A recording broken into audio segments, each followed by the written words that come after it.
I'd like to reconvene the regular meeting of the City Council Public Financing Authority. City Clerk, could you please take the roll?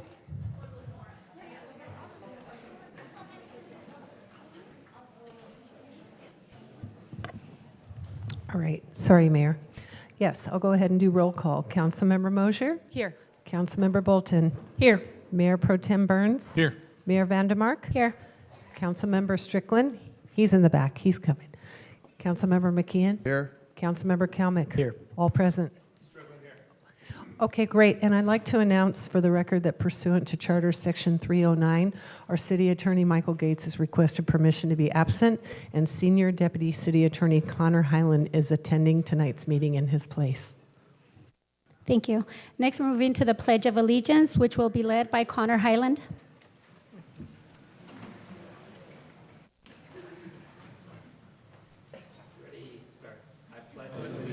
To the flag of the United States of America and to the republic for which it stands, one nation, under God, indivisible, with liberty and justice for all. Next, tonight's invocation will be given by Huntington Beach Police and Fire Chaplain Roger Wing. Would you please pray with me as we begin this evening's meeting?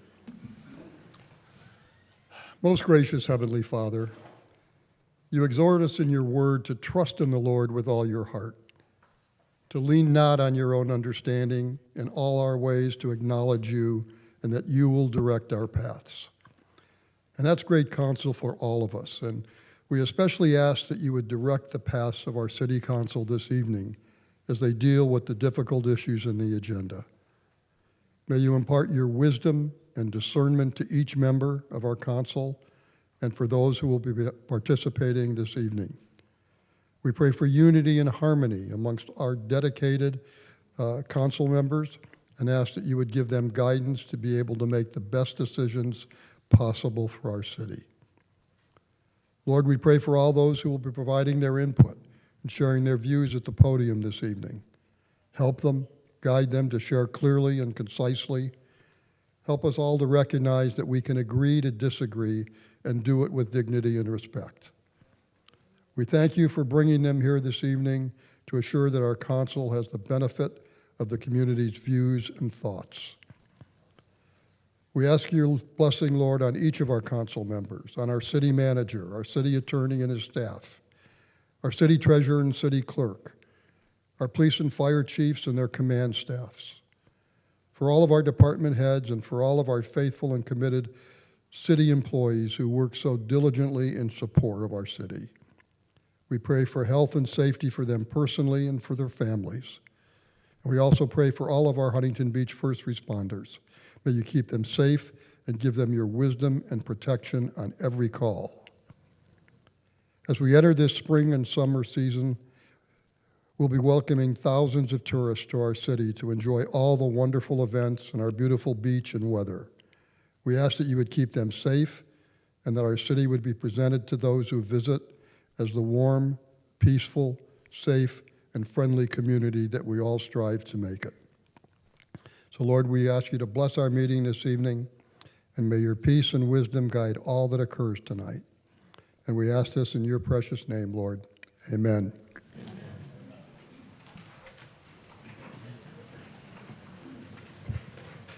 We're now moving on to closed session reports. City Attorney, do you have anything to report from closed session? We went over 2 pending cases. Nothing else to report beyond that. Thank you. Announcement of supplemental communications. City Clerk, do we have any supplemental communications? Yes, we do, Mayor. For consent item number 5, a memo submitted by myself regarding revisions to the March 19 City Council Public Financing Authority minutes. For item 6, a memorandum also received from me regarding a revision to the update of activities for citizen board commissions, committees, and regional agencies. For item 7, 61 email communications received regarding the proposed adoption of ordinance number 4318, adding chapter 2.66 to the Huntington Beach Municipal Code relating to the Community Parent Guardian Review Board of procurement of children's library material. For consent item 8, email communication regarding the proposed adoption of resolution number 2024-10 regarding declaring weeds and rubbish a nuisance on specific properties. For ordinances for introduction, item 11, email received regarding the introduction of ordinance number 4319, amending chapter 1308 of the Huntington Beach Municipal Code relating to activities on Huntington City Beach and in the beach activity zone. And lastly, for ordinance for introduction, item 12, 2 email communications received regarding the introduction of ordinance number 4317, amending chapter 8.42 of the Huntington Beach Municipal Code relating to the use of police services at loud parties or other activities. Thank you. Moving on to public comments. Do we have anyone signed up to speak? Yes, we have 41 individuals signed up to speak. Okay. At this point, at this time, the City Council will receive comments from members of the public regarding any topic, including items on the open session agenda. Individuals wishing to provide a comment may do so in person by filling out a request to speak form delivered to the clerk. All speakers are encouraged but not required to identify themselves by name. Each speaker may have up to 3 minutes unless the volume of speakers warrants reducing the time allowance. Please note that the Brown Act does not allow discussion or actions on topics that are not on the agenda.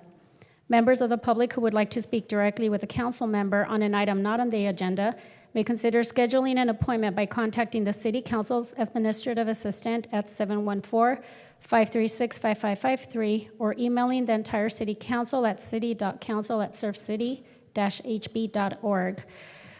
Due to the number of comments, speakers will go to 2 minutes. You can go ahead and call on the first 10. All right, I'm going to call down the first 10, and please come down and approach both podiums.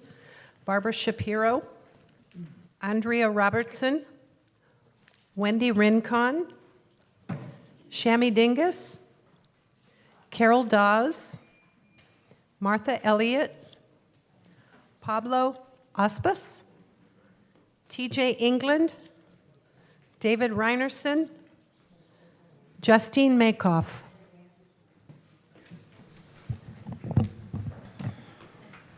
First speaker, you can go ahead.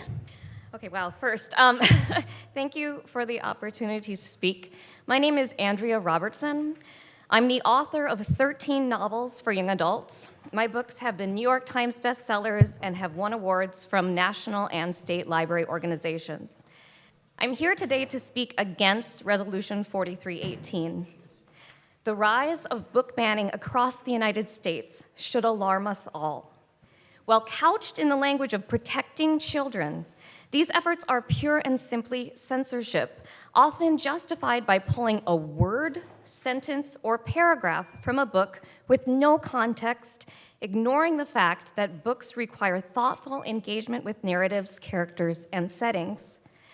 Books offer young readers a place to encounter people, places, and worlds outside of their own experience, as well as deal with challenging topics in a safe way. Book bans rob young readers of tools that will allow them to become intelligent, empathetic, compassionate citizens who are able to tackle the messy and difficult problems of our very messy and difficult world. While I'm here as an author, I'm also here as an educator, more specifically as a history professor. I left the academic world some years ago to become a full-time novelist, but I still teach history courses when I'm invited to, and most recently did so this past fall semester at Pitzer College in Claremont. As a historian, I can't emphasize enough that censorship and book bans never lead to good outcomes. We should all know this. I believe we do already know this. And it is terrifying that we so easily forget history's lessons. Rather than protecting communities, censorship foments fear and suspicion and encourages discrimination and hatred. It erases opportunities for listening, learning, and communication. It stands in the way of our ability to become better citizens and to be better neighbors to each other. For the sake of your children and your community. Thank you for coming.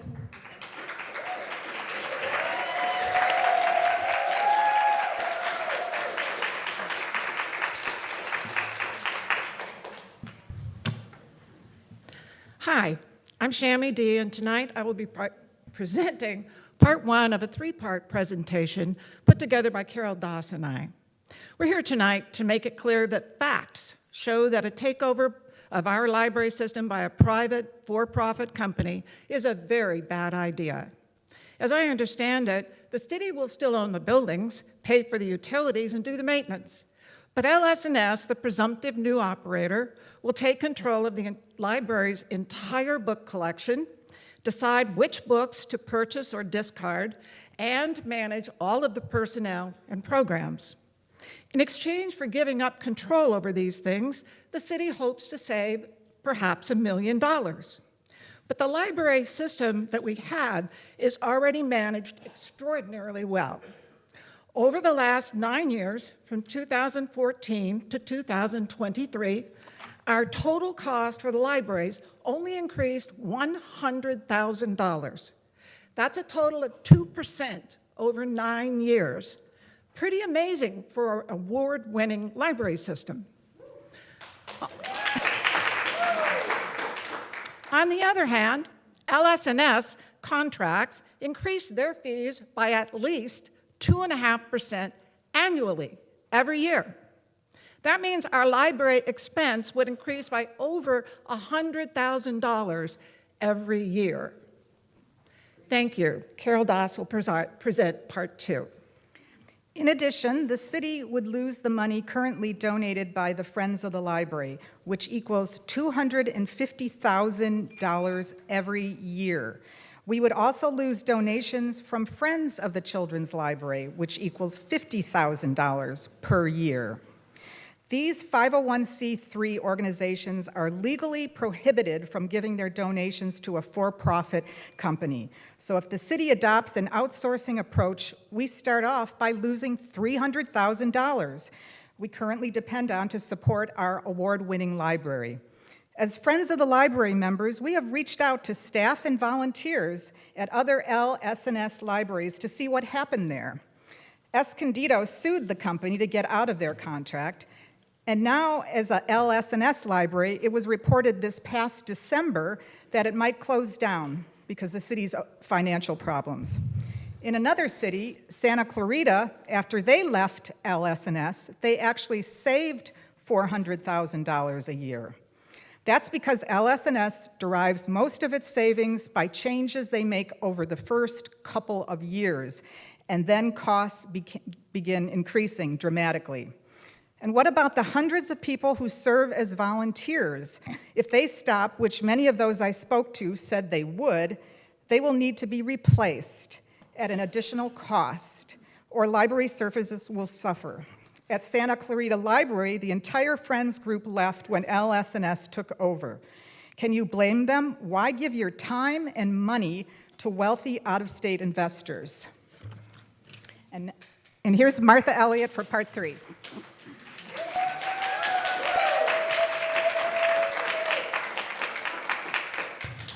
I've lived here since 1991 and was a frequent user of the library and with my children as well as myself.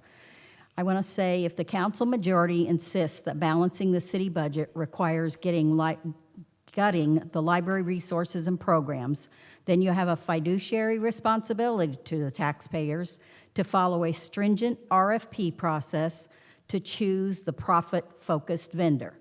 Detailed information needs to be gathered to define the needs of the functions you are replacing.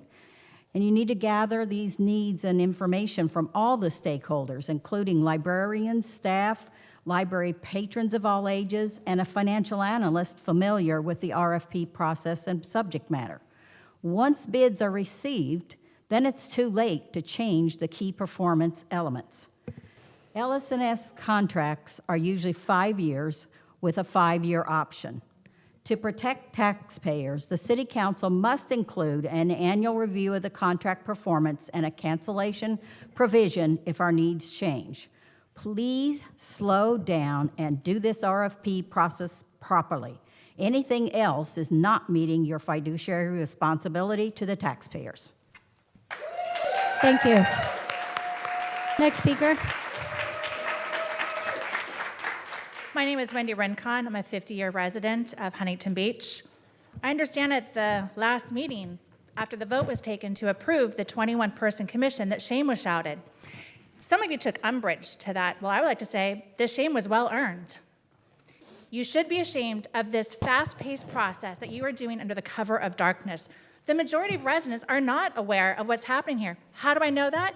I'm also the HB banned book storytime leader. Every Sunday, we're in front of the Huntington Beach Central Library from 1 to 3.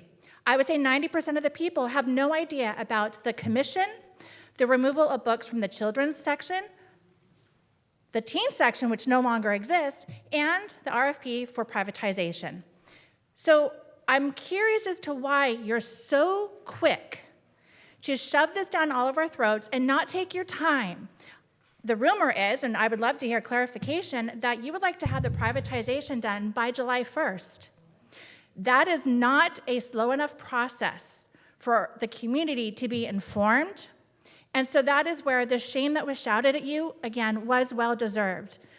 I cannot believe that in this day and age that we are having books removed from the children's section. Gracey, you yourself did the process. You didn't like where a book was. You went through the process. It was removed. So there was a process in place. Our library of services put together a fantastic PowerPoint. If you have not seen the PowerPoint, please look it up. You didn't want to put forth any of their suggestions. So clearly, you just have an agenda against the library. So yeah, shame on you. Thank you. Next speaker.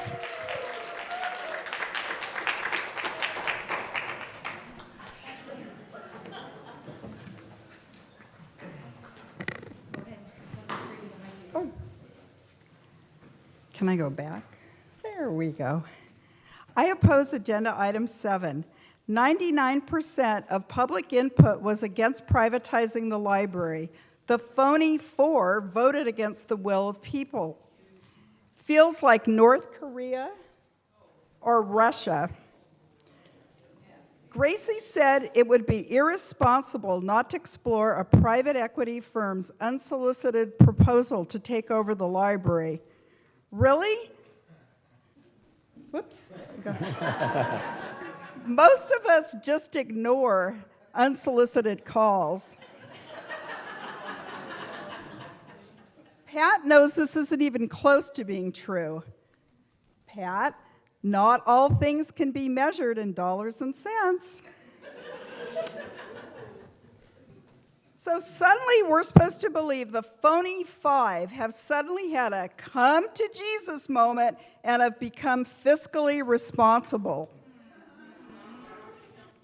In 1953, Ray Bradbury warned against book banning. Book banning is banning knowledge. Book banning violates our First Amendment rights. What if they tried to violate the Second Amendment? Would you all agree with that? Privatizing the library takes away our Freedom of Information Act rights and allows censorship. Banning books has consequences. You've taken away the teen section of the library for people to hang out. So where are they hanging out, Gracey? We will make sure that every voter knows who destroyed our library, and that's you 5. Thank you. Next speaker, go ahead. David Reinerson, 26-year resident of Huntington Beach. Council majority, you recently voted to explore privatizing our library system. Your justification for this move was that the city is experiencing a budget challenge.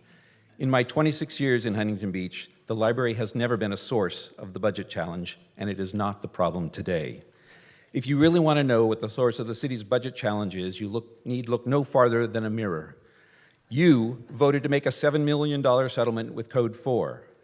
And despite repeatedly telling us that all the lawsuits you've involved the city in cost us nothing because they're handled in-house, you voted to increase the budget of the city attorney's office by $1.2 million in the last 2 budget cycles. You voted to spend an extra $300,000 to put your unnecessary charter amendments on the primary ballot because you were afraid they wouldn't pass in the general election. By refusing to create a compliant housing element, you have exposed the city to financial penalties ranging from $10,000 to $100,000 a month, with non-payment penalties 6 times that amount. That is a minimum of $8.5 million of our tax dollars that you have wasted, and there is no end in sight. The library is not the problem. It does not need to be outsourced. The problem is you. You are fiscally irresponsible. You need to be outsourced. Thank you. Next speaker, go ahead.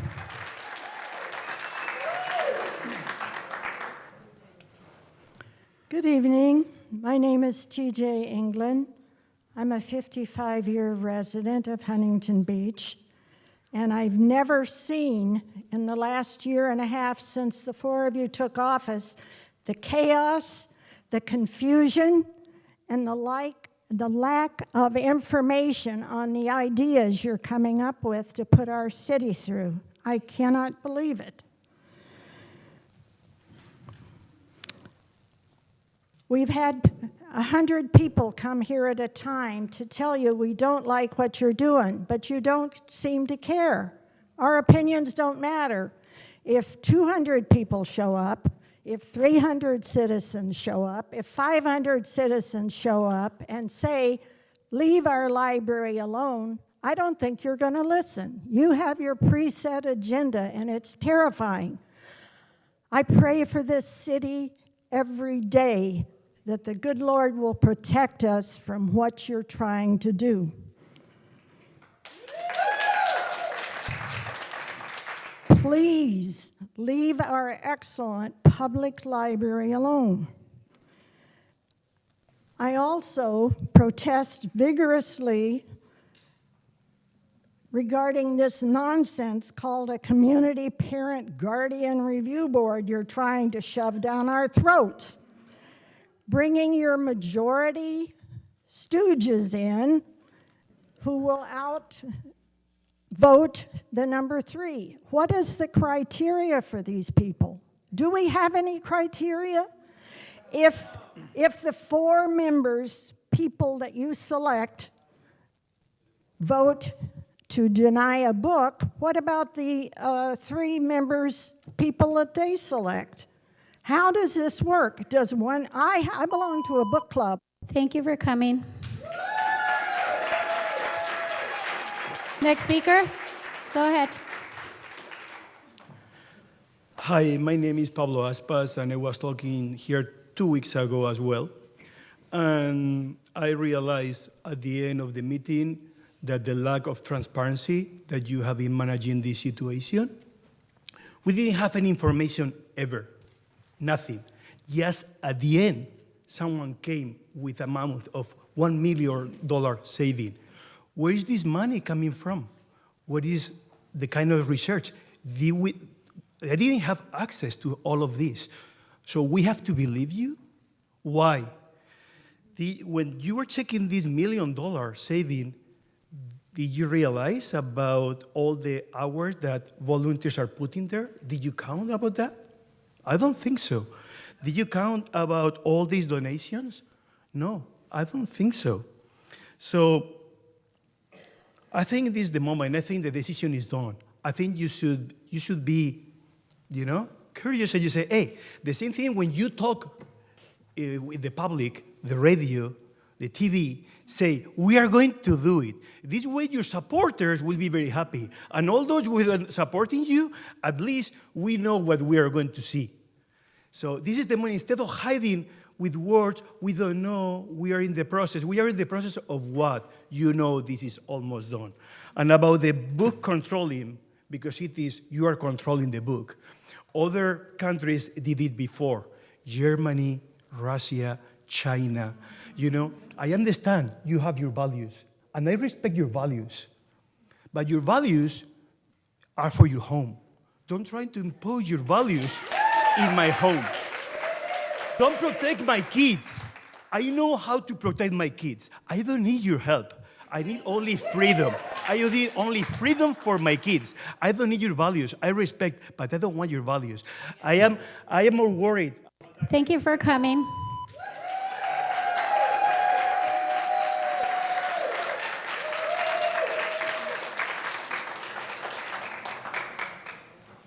Honorable City Council and Mayor Gracey Van Der Mark.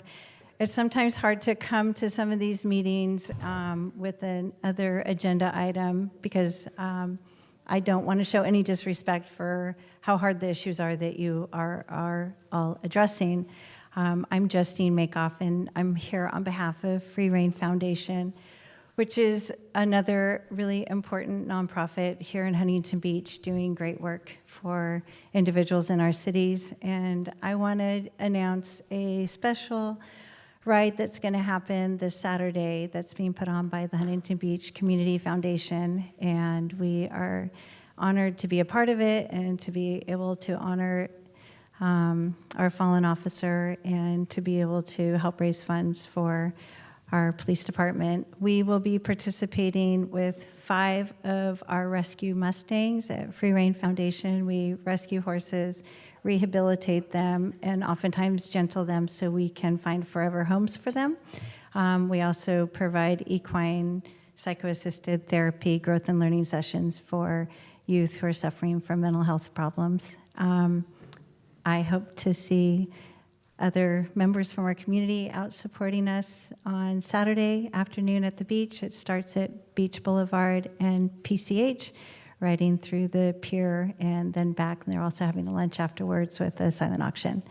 I appreciate your time. I appreciate our community who has the courage and the ability to come share what we are passionate about. And I hope and also pray that you make the best decisions on behalf of our community. Thank you. Thank you.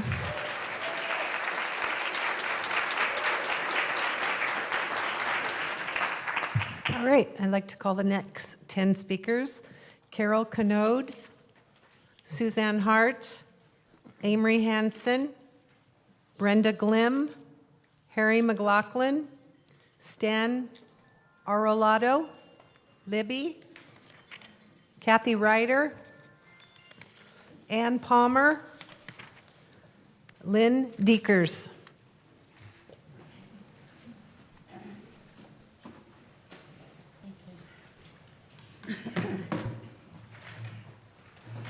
Hello, my name is Carol Canode, and I've been a member of this community, the city, for over 50 years. And I want to tell you what Huntington Beach means to me. A certain word, democracy, a Central Park library located in the park, voted for by the people of Huntington Beach. The wonderful volunteers, the dedicated librarians, the staff, and the patrons, all races, all faiths, the children's story time, the Neutra building, the theater, the craft room, especially this community of caring people. That's Huntington Beach, United States of America to me. It's the ability to read freely without censorship, no book bans, no oversight committee, return of the Human Relations Committee, the right to voice my opinion to this council. That's democracy. Although you pretend to hear, but you don't listen. The infamous unfabulous 4 voting block, to privatize our library, to fix what is not broken, to lose funds from nonprofit donations, no more tax write-offs. I think that's very fiscally irresponsible. The thing that surprised me was the words that were spoken by one of the councilmen when he thought the mic was not working. He used the S word. Is that what you think of us? That we're increment, that we're whatever. I think that was a horrible thing to do. We're not that word. We are not excrement. And you ask at the same time that the leaders, that the removal of speakers by the police, the insult from a leader elected to represent all of us. Leaders. Thank you for coming.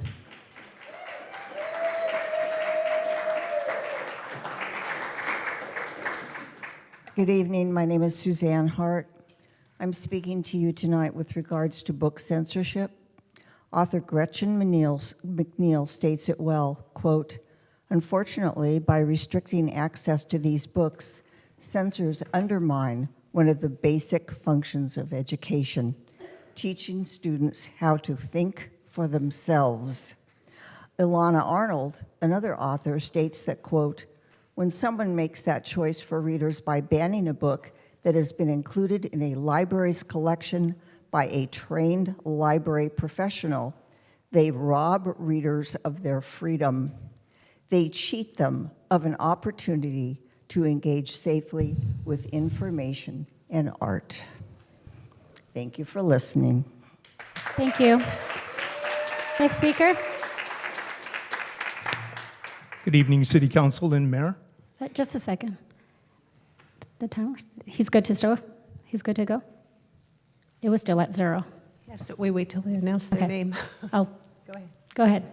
Go ahead. Okay.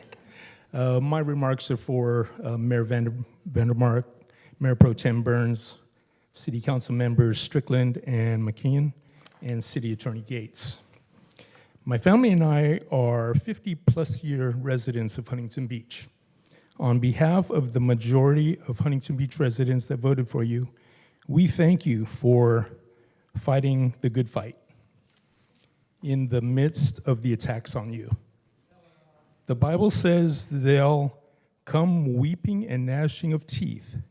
We see them at almost every public council meeting. Watch for them as they falsely accuse you and lie about your character. They also distort facts and deceive the public. We do feel sorry for them because they have no joy, they have no peace, they're so desperate that they're targeting innocent children and undermining. So just a second. Please do not interrupt the speakers. So far, nobody has been interrupted until just now, so please be respectful. Thank you. Go ahead. And undermining parental rights and responsibilities. Watch how they distort the library services ordinance. They would just as well give our children unrestricted access to sex books in the public library without parental guidance or approval, and they call it child's rights. The mothers and fathers are the experts and determine what their children have access to, not the liberals. So we'll pray for those who are lost and choose to remain in darkness and hope that they see the light. At the same time, we pray for your wisdom and strength to stay in the fight. We are with you, and we will send you help in November. We'll make room for Don Kennedy, Chad Williams. Thank you.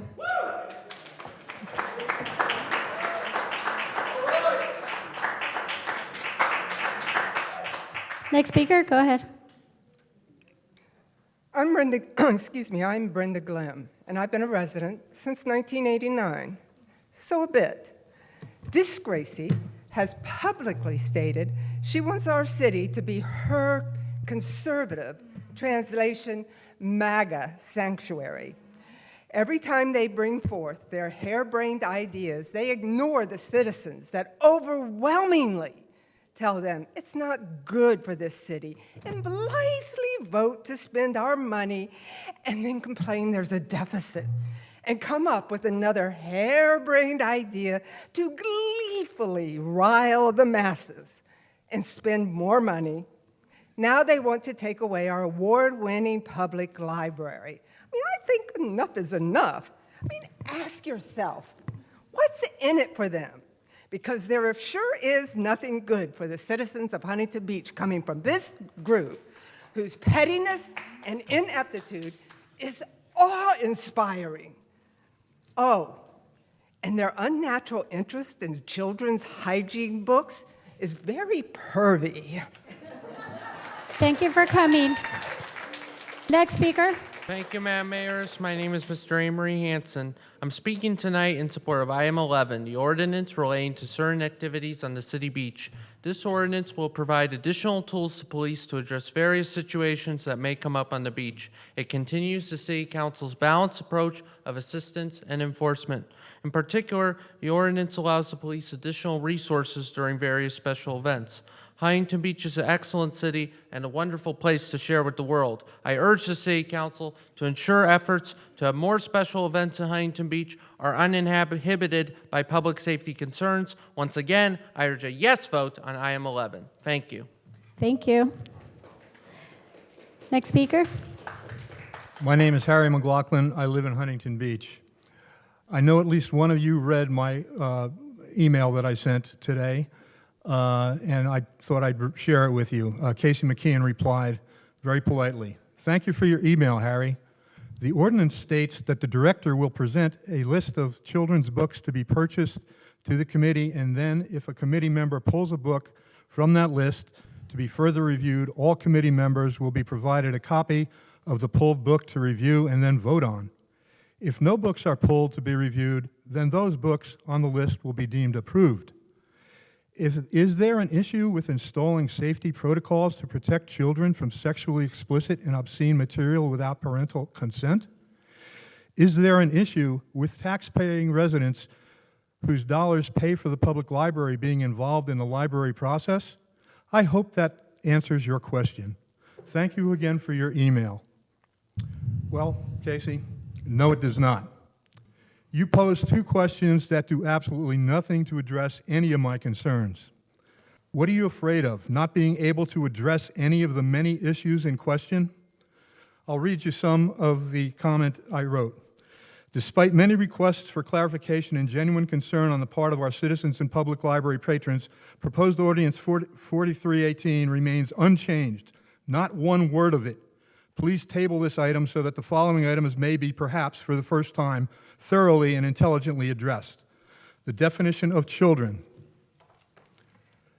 the definition of community standards, of sexual content, sexual reference, what is meant by review, board member qualifications, board member attendance requirements, meeting parameters.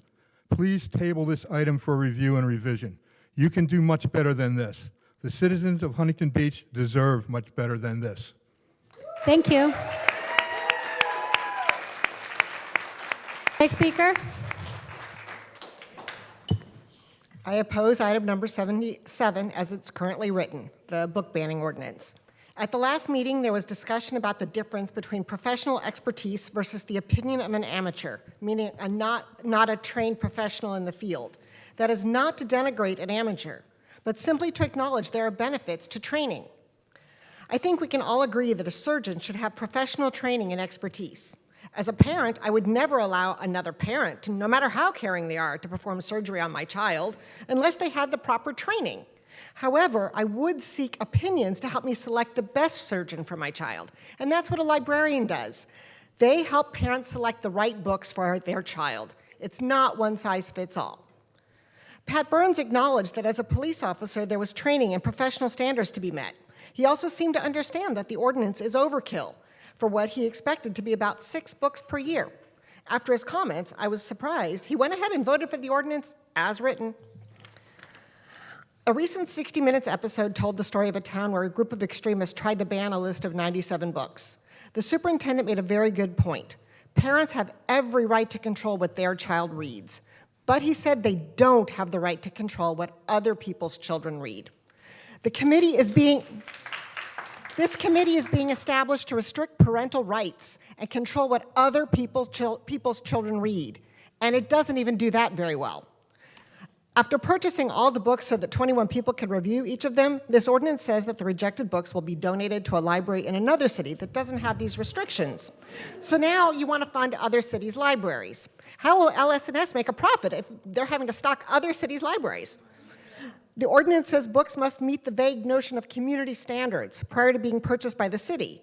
So how is the board supposed to evaluate the books if they can't be purchased by the city? Are the board members expected to purchase all these books on their own? Are they expected to travel to other cities and use their well-stocked libraries? Thank you for coming.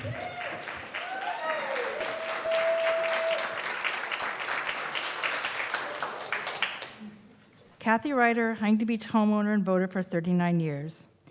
I often hear from this council majority that your rationale for making decisions is based on these words. Huntington Beach is a quiet, coastal, suburban community, a sleepy little beach town, and your actions will help to keep it that way. Well, shame on you for not reading the information on the city website.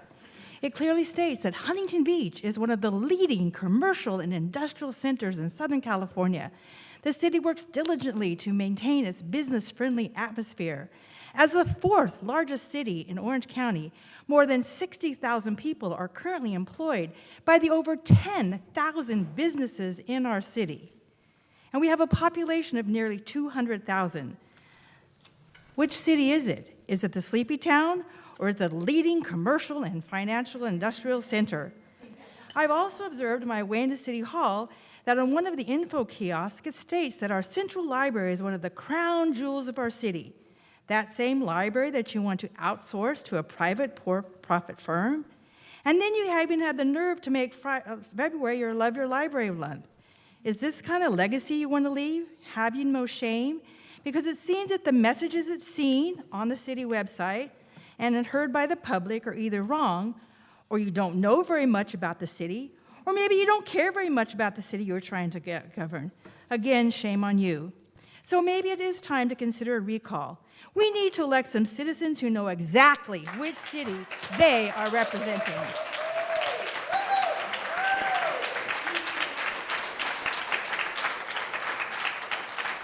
Thank you. Next speaker. Hi, Ann Palmer, 30-plus year resident of Huntington Beach. I'm here to support several items.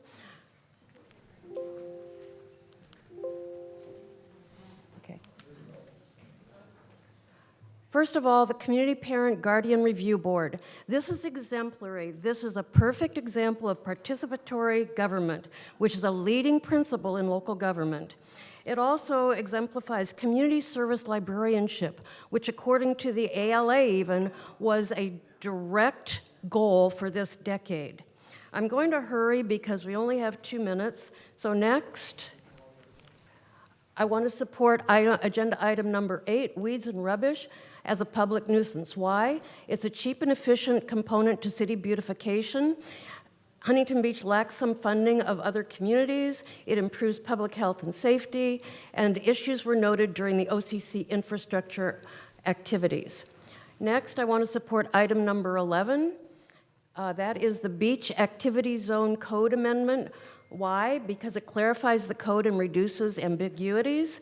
It assists in enforcement, both in rescue and law enforcement.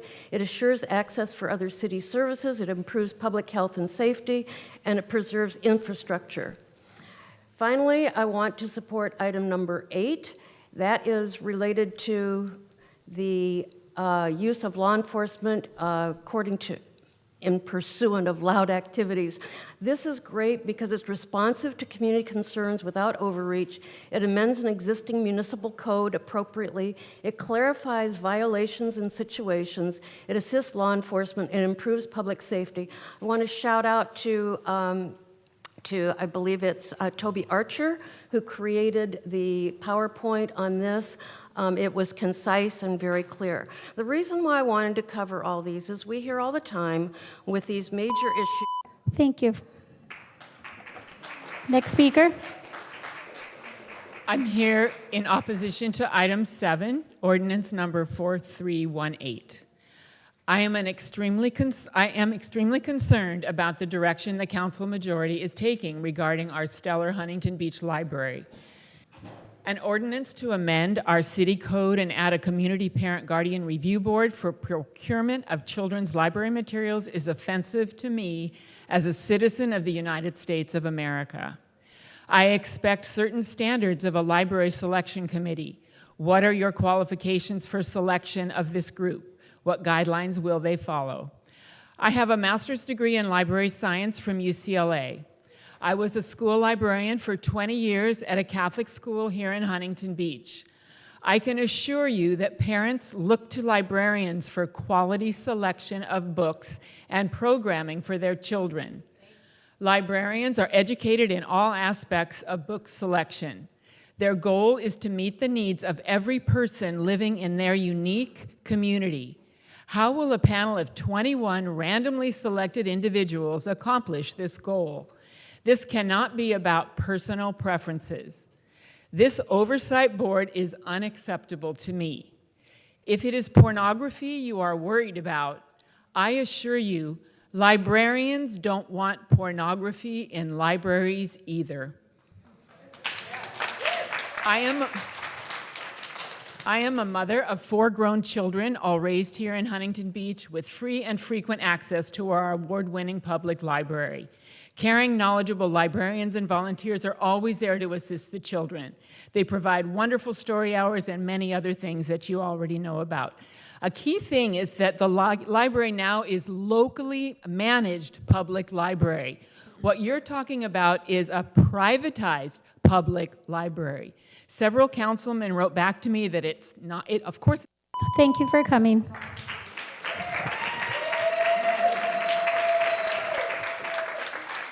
All right, the next 10, come on down. Michelle Ferry, Gretchen Erickson, Bethany Webb, Brittany Bass, Danielle Davis, Dana Lee, Patricia Pappas, Neil, B. Chanel, and Bertha.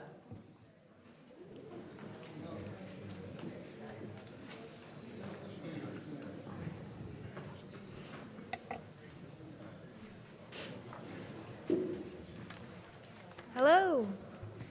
Thank you for letting me address your city council this evening. My name is Danielle Davis, and I'm a children's book author and a former middle school English teacher in California.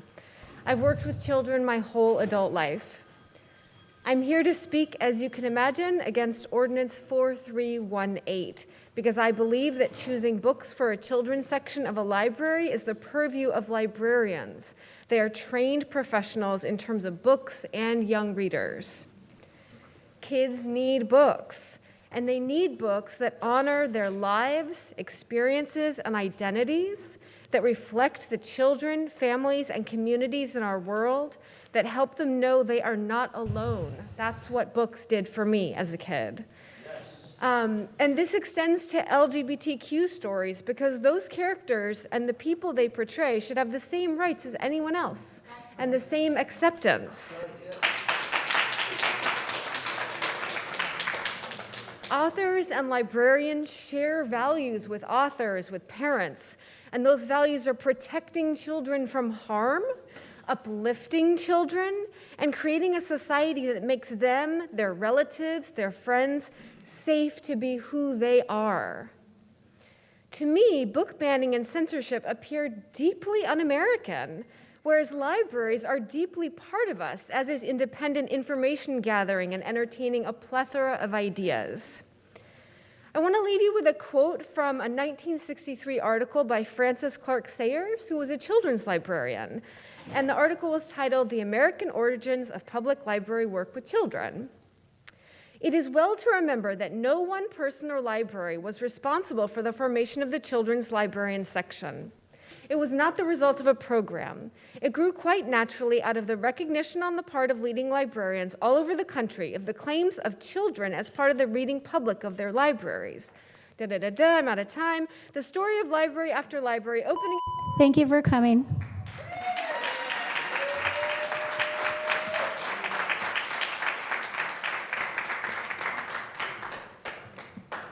Hello, my name is Brittany Bass, and I am a parent of an autistic individual, as well as the founder of the Amuse Foundation, advocating maintaining unity with special humanly needs and everyone. We humbly serve our neurodiverse community. Today is National Autism Acceptance Day, and our team felt inclined to show gratitude for the community. We are so grateful to have had the honor of serving the families in the city of Huntington Beach through art, music, and kindness. We advocate for autism and inclusion. We connect our community, and we provide support any way we can. The term autism awareness represents having knowledge of the topic, but autism acceptance truly embraces the differences of human needs, and for us represents respect and dignity. We are grateful to have had a helping hand in evolving the city's verbiage from awareness to acceptance in 2021. We look forward to growing our presence in the community through partnerships with first responders and with the Golden West College. Thank you for them of being receptive. We have learned of their LOOP program through their campus autism coordinator and have been working on a mentorship program, as well as further developing our training program for first responders and city departments. We are the currently only organization in Huntington Beach that offers accommodations as well as economically inclusive summer camps. Programs for youth with high support needs is very necessary, and it helps with social and emotional growth, and preparing for adulthood is crucial.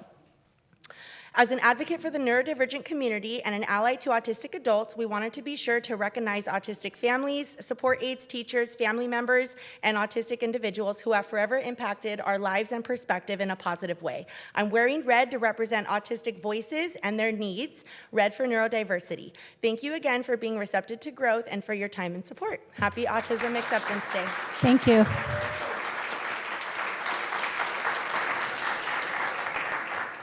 Go ahead. Hi, my name is Michelle Ferry. I teach history, and I'm back. I have been in Huntington Beach since birth. Now, culture wars are not new. Censorship groups are not new. Consider the Daughters of the Confederacy, founded in 1894. Its purpose was to entrench a false understanding of the Civil War and slavery into future generations. They funded 700 Confederate monuments in the South. That's for the losing side. They were also key to censoring anti-slavery narratives to rewrite the past. The committee produced a handbook, a measuring rod to test textbooks and reference books in schools, colleges, and libraries. It was a hit for states that lost the Civil War. The measuring rod was a code to blacklist books that had negative views of slavery, and the impact was long-lasting. The power of these citizen committees was so total that last year in Florida, we had lessons to show that slaves developed skills that could be used for personal benefit. Censorship groups were wildly successful in culture wars. Consider the Scopes monkey trials in the 20s, the Red Square in the 50s, the Moral Majority in the 80s, and of course, Moms for Liberty. Such groups had different targets, but the same playbook. They were there to codify censorship at the local, state, and national level, and they were to mold public institutions in their own shape. Culture wars degrade the community. That will be their legacy. What a shame. Oh, 2 cards for Game of Thrones. Shame, shame, shame, shame, shame, shame. Thank you. Next speaker. Hi, my name is Neil. It's nice to see an agenda relatively focused on the actual issues of city governments, so that's exciting.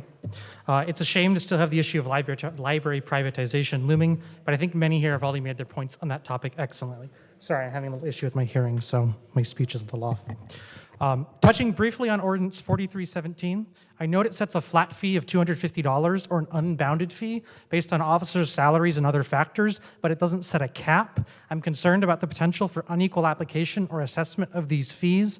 I think it might warrant either a more explicit fee structure or a maximum statutory penalty.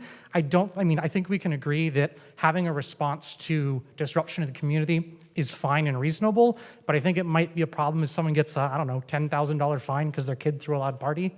I think there should be some kind of gradation or step or, again, statutory maximum might be good for this kind of application. I want to return to the topic of housing. As expected, the city has continued to lose lawsuits with the state over housing, and just 2 weeks ago, the city was stripped of partial local control by a preliminary injunction relating to the approval or denial of housing that meets state density requirements. We are required as a city to permit 13,368 new units within the next decade. I've made it clear before and will continue to be open about the fact that I have no issue with high-density developments, but I know the subject is anathema to many here. Once again, I urge the city to move forward in compliance with state housing laws before having further control removed. I would much rather see the city move forward now than be dragged forward later at an accelerated rate. But rest assured, those units will come due in some form or another. I look forward to the final ruling on this case in the coming months. Thank you. Thank you.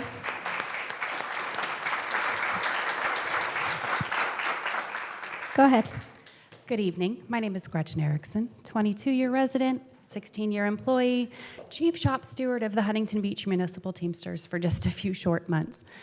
For those of you who don't know what the Huntington Beach Municipal Teamsters are, we're your rank and file employees. Everything from every department across the city has an HBMT member in it.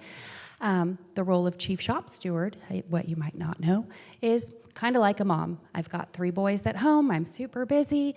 I'm pulled in 100 different directions. As chief shop steward, I'm kind of the mom to about 300 kids. It is for those 300 kids that I advocate, I champion, I cheerlead, I support, and they do the same for me, and I really appreciate that relationship that I have built with our members. I would hope throughout this RFP process, if it moves forward, that we're all going to treat each other with courtesy, dignity, respect. I'd hope that we're all going to abide by Administrative Regulations 922, 923, 924, the city's Code of Ethics, as well as our Memorandum of Understanding. And in conclusion, with my last few moments, I would also like to again follow up on my request for information submitted by Carlos Rubio, Business Representative for Teamsters Local 911 and Huntington Beach Municipal Teamsters, on March 7th. Thanks very much. Have a great evening. Thank you.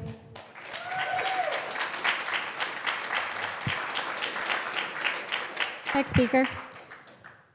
Hello, my name is Dana Lee. I'm a lifetime Huntington Beach resident and library patron.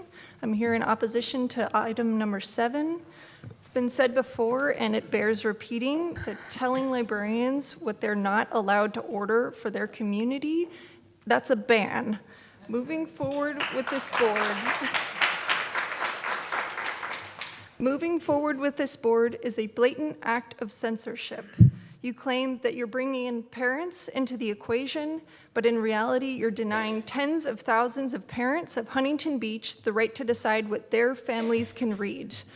Parents and guardians have been making those decisions every time they step through the library's doors.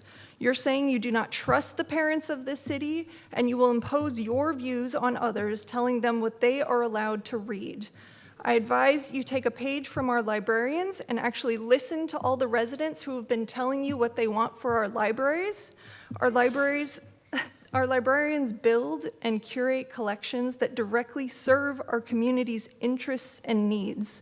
They don't exclude books based on a subjective view of what a few people might personally find offensive. They make sure families and our young patrons have the resources to understand themselves and the world that they're growing up in. Please reject censorship and vote no on item 7. Thank you. Next speaker. Thank you. Patricia Pappas, 44-year resident, Honorable Mayor, Council, and staff. On March 15th, I received an email. The email actually came from Councilman Dan Kalmick, and he stated in the email, he spoke about the privatization of the library, the outsourcing of the library, the request for proposal that was put together from the staff to the county, to the council members. And what I saw was he was confusing the issue, because it really wasn't true. It really was that they wanted an RFP to go out and to look at a way to save money, which is not unusual for this council. So it was a confusing issue to his residents. And what we saw on March 19th, semantics, I think he led them down a path that we weren't even ready for that yet. There were no decisions made. It was very interesting on March 19th. Another thing that I want to talk about is the library books. And I have sat with a manager of the library and the director of the library and Al Zelenka. And when I asked them about a particular book, I went around the room and said, and who approved this book? None of them said, I approve this book to be in the library. I thought that was interesting. And then kind of quickly, I just wonder why we would want, our community would want, or some in the community would want the library to be an unsafe place for children and youth. Why would we want to have some of this obscene and these pornographic books readily available for children and youth? The director and the library manager handled this issue ineffectively from the very beginning. And I just wanted to say that, you know, with the book banning reading. Thank you.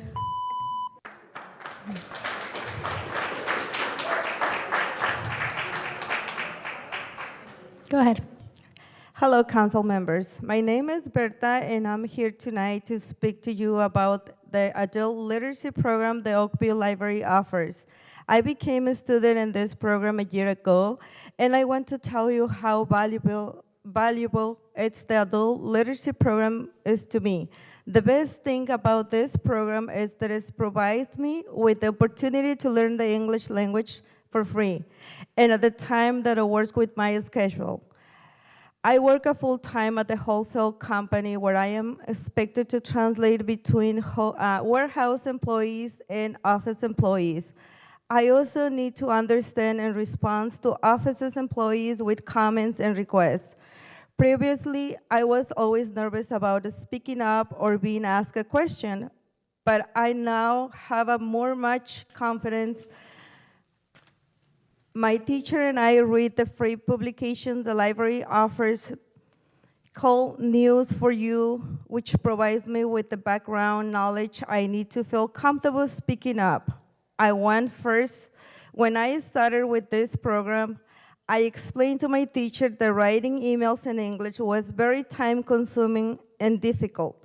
She works with me on grammar and common email responses, saving me a lot of time.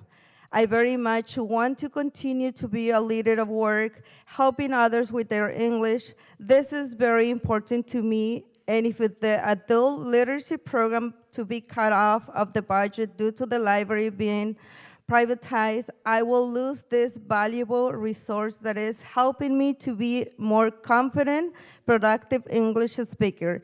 Thank you for your time.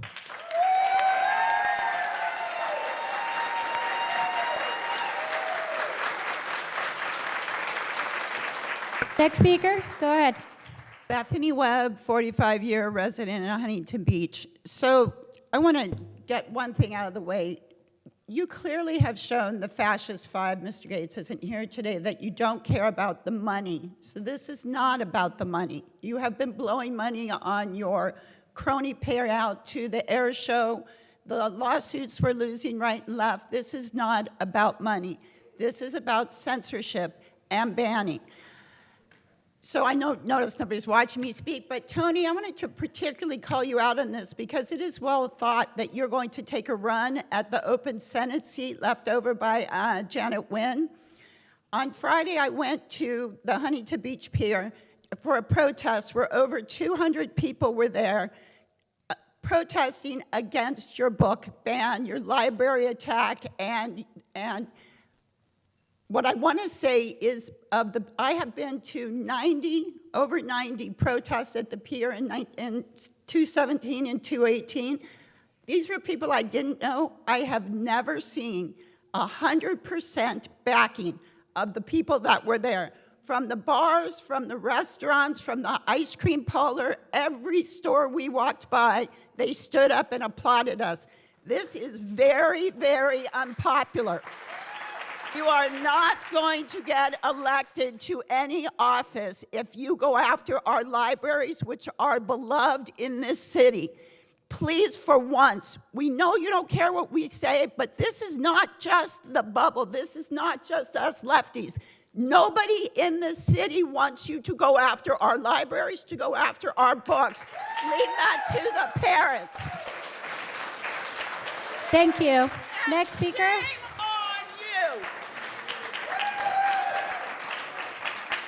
Go ahead. 35-year resident and homeowner. We know that Mike Posey is on the board of LS&S. We know you are being lobbied by Mike Posey. LS&S is known to decimate library programs, push out experienced librarians and staff, and reduce book choices to bestsellers for mainstream vanilla content. The cities that have opted for this takeover have regretted it or are suing their city councils for blatant negligent profiteering. Shame on you for jeopardizing the beloved seed library. Shame on you for jeopardizing the amazing genealogical resource section. Shame on you for jeopardizing the award-winning story time. Shame on you for jeopardizing the donations, books for sale, and volunteers from the Friends of the Library. Shame on you for jeopardizing the 1,000 citizen volunteers, because who wants to volunteer when a corporation has fired everyone and decimated programs? Tony thinks we're gonna donate to a corporation? I don't know, do you guys donate your extra money to Amazon and Chevron? Seriously. Shame on you for jeopardizing the adult literacy program. Shame on you for jeopardizing the restoration of our beautiful library fountains. Shame on you for jeopardizing the coffee cafe that students and residents love. Shame on you for decimating the teen center. Do you want the teens to hang out in the little kids section? Do you want them to hang out in the adult section? Isn't that the whole point of your book ban? Shame on you for jeopardizing the Libby ebooks that are utilized so much by our residents. Shame on you for jeopardizing the kids' summer reading program. Shame on you for jeopardizing Beanstalk. Do you even know what that is? I doubt it. Shame on you for jeopardizing the Lego Kids Club. Shame on you for jeopardizing the toddler and big kids craft story time. Shame on you for jeopardizing the Crafters Corner, because that will definitely be chopped because it might cut into their profits. Shame on you for jeopardizing the tweens team. That's definitely on the chart. Thank you.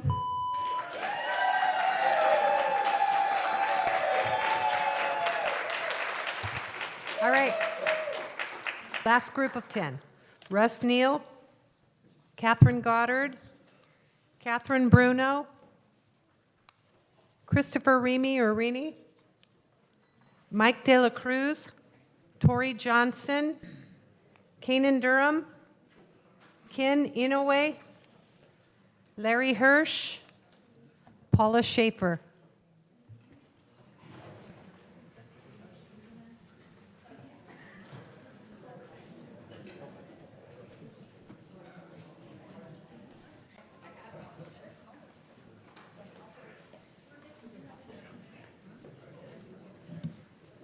First speaker, go ahead. Hey, my name is Catherine Bruno. Thank you for letting me speak tonight. I am speaking in opposition to both the possible privatization of the library as well as in opposition to Ordinance 4813. First, I want to say that you had hundreds of emails and hundreds of people show up to tell you that they don't want their library privatized.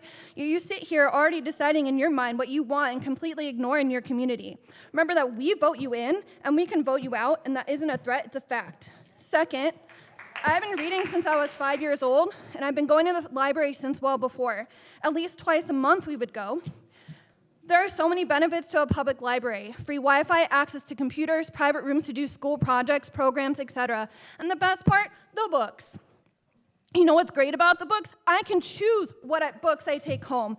Choice is the operative term here. As a parent, you have the right to decide what books are best for your kids, but you do not have the right to tell everyone else in this community what is best for them and their children.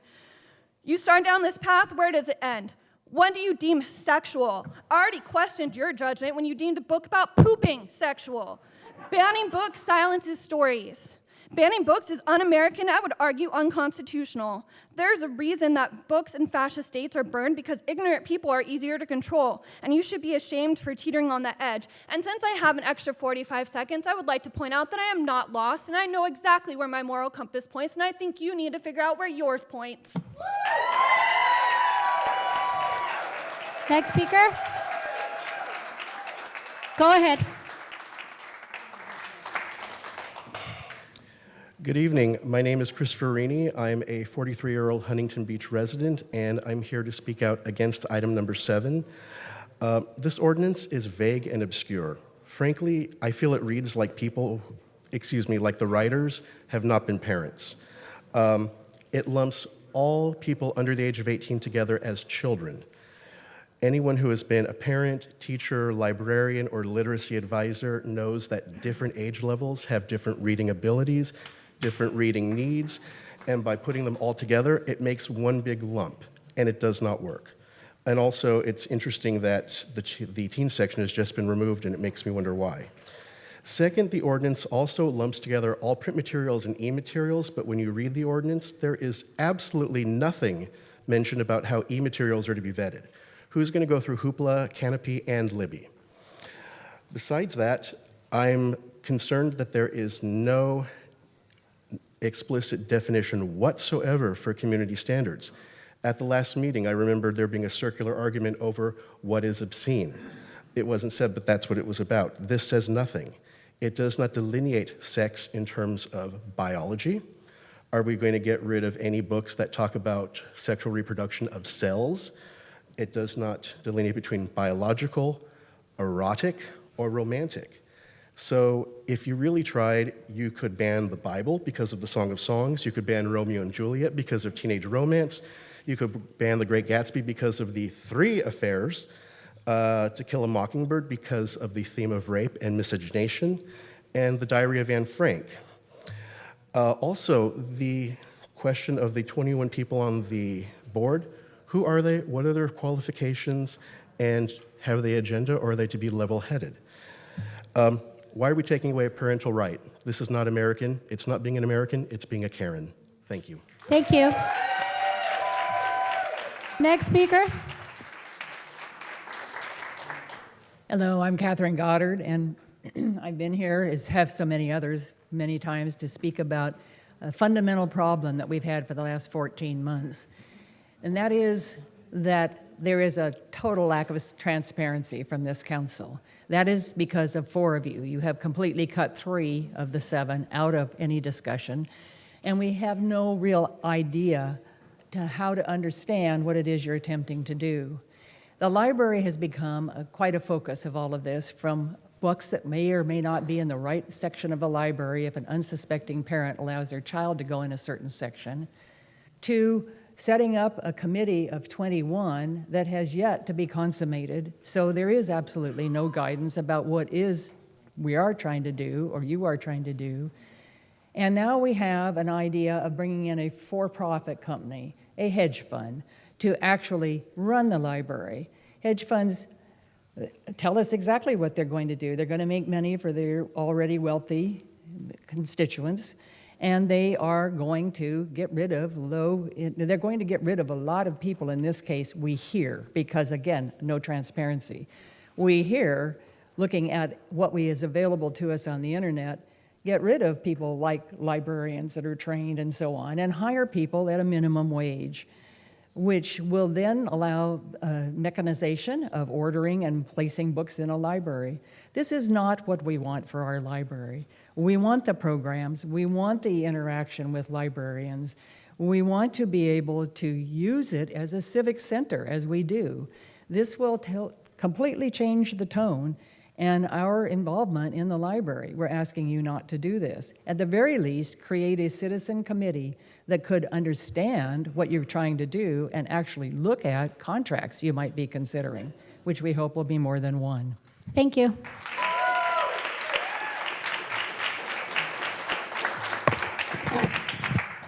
Good evening. My name is Paula Schaefer. I'm a Huntington Beach resident, a library patron, and consistent voter. I suggest that the City Council rescind its decision to form this board. I'm speaking about agenda item number 7.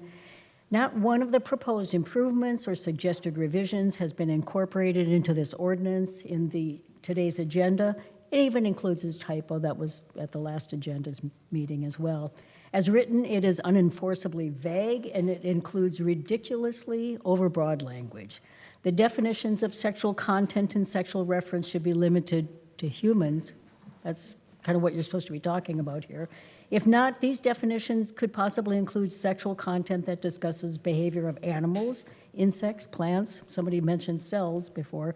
Surely you don't want the board to be reviewing all books contained within those subject areas, do you? You'd be buying more than just a few thousand books.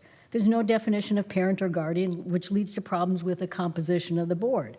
Regarding funding of the non-approved books, if they're given away, wouldn't that be a gift of public funds? In the duties, the last sentence of Section A contradicts Section G, Section B contradicts Section D and E. Section C contradicts a prior paragraph in a prior section. Let's see, Section G states that the board's decisions are final and are non-appealable. Seriously? I mean, is there any other board or any other commission, any other committee that does not have appealable authority by the city council? I mean, are you possibly going to be giving away that kind of authority? And if you end up contracting with a private company to manage the library, how is that going to work? Has anybody thought this through? I mean, approval of this ordinance is going to be legally indefensible, administratively unworkable, and above all, a waste of taxpayer funds. If you want better opinions...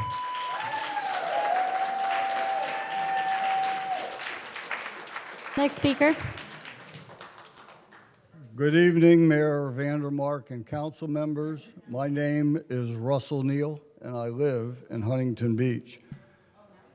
I support Agenda Item 7, but it would never have been necessary had our library staff respected the rights of parents in the first place.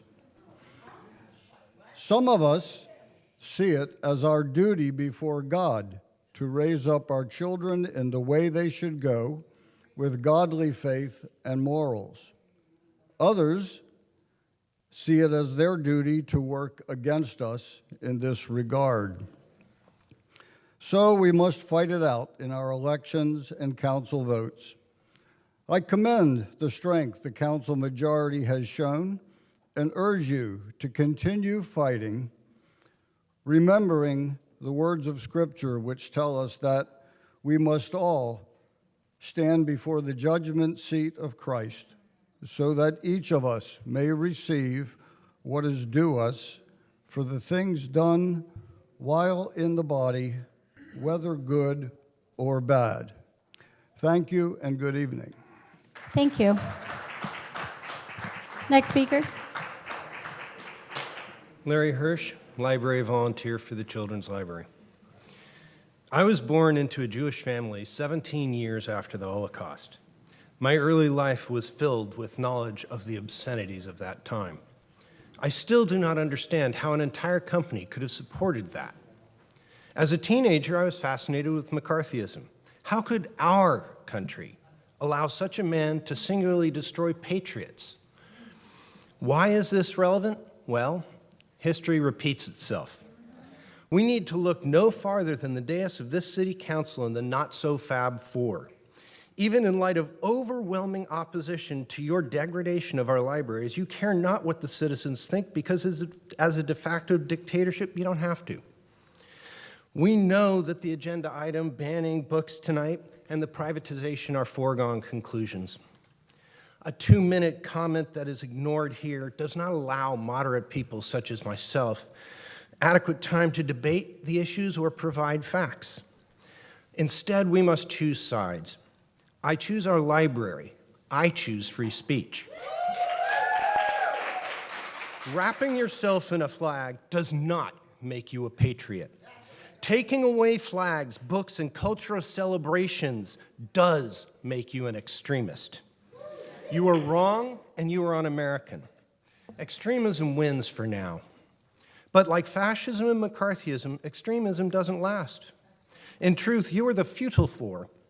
What you do will be undone and will be no more than a forgotten footnote in the history of Huntington Beach. You have lost, even if you don't know it yet. When you're gone, no one will be praising you in this chamber. Parks will not be named in your honor.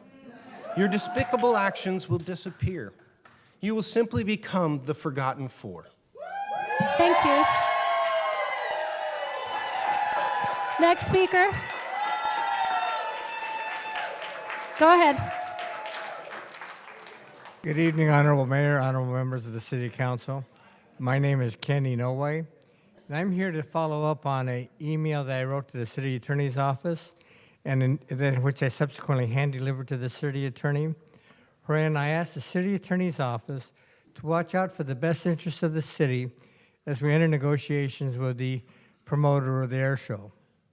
I specifically asked the city attorney to meet with the promoter of the air show to make sure that he has adequate insurance, to make sure that the city would be held harmless from any activity that may result as a result of the air show, including business interruption insurance.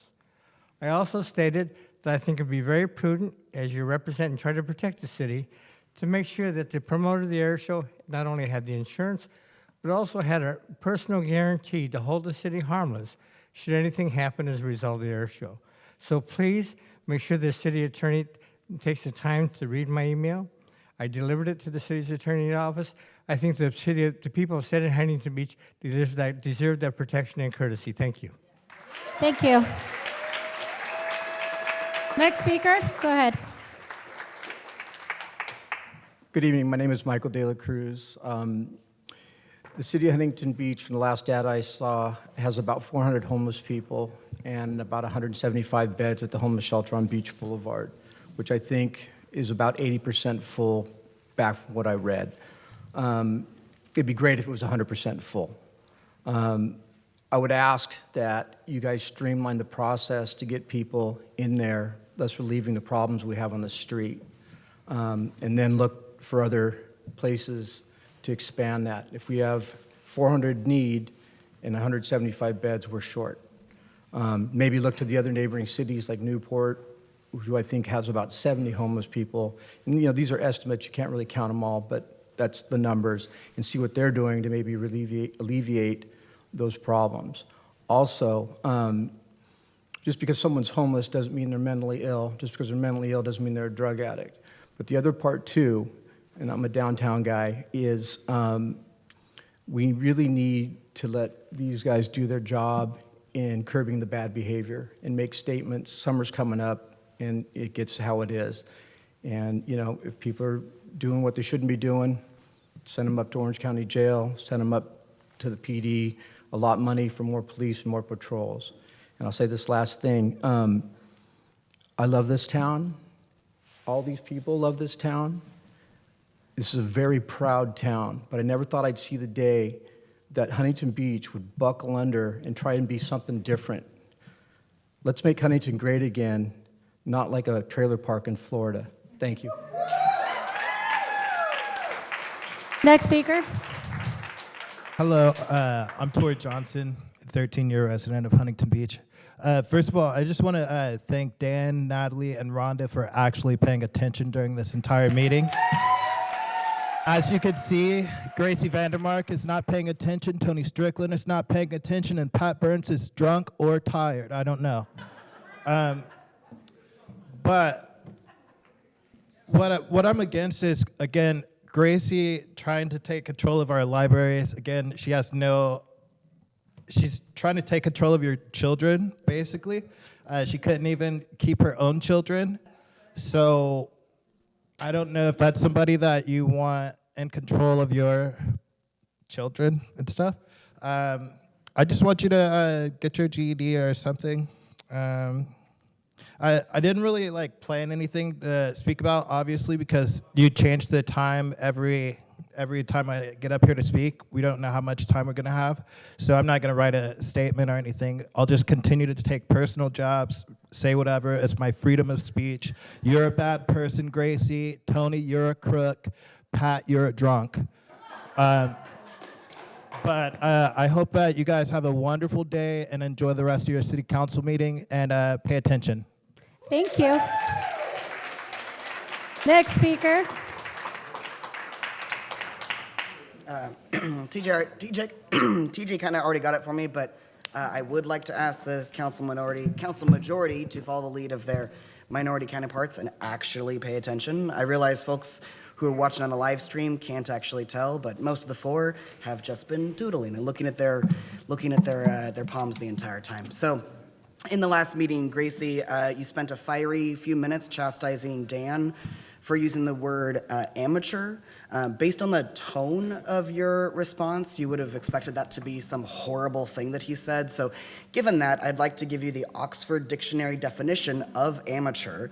It's a person who engages in a pursuit on an unpaid rather than a professional basis. Can you tell me What part of this definition does not line up with the description of the 21-person review board? Or is this just another example of manufactured outrage used to cover up bad governance? I would also like to address agenda item 12, wherein you are suggesting a restriction to noise in public spaces that can be heard more than 50 feet away. 50 feet. Let's examine that.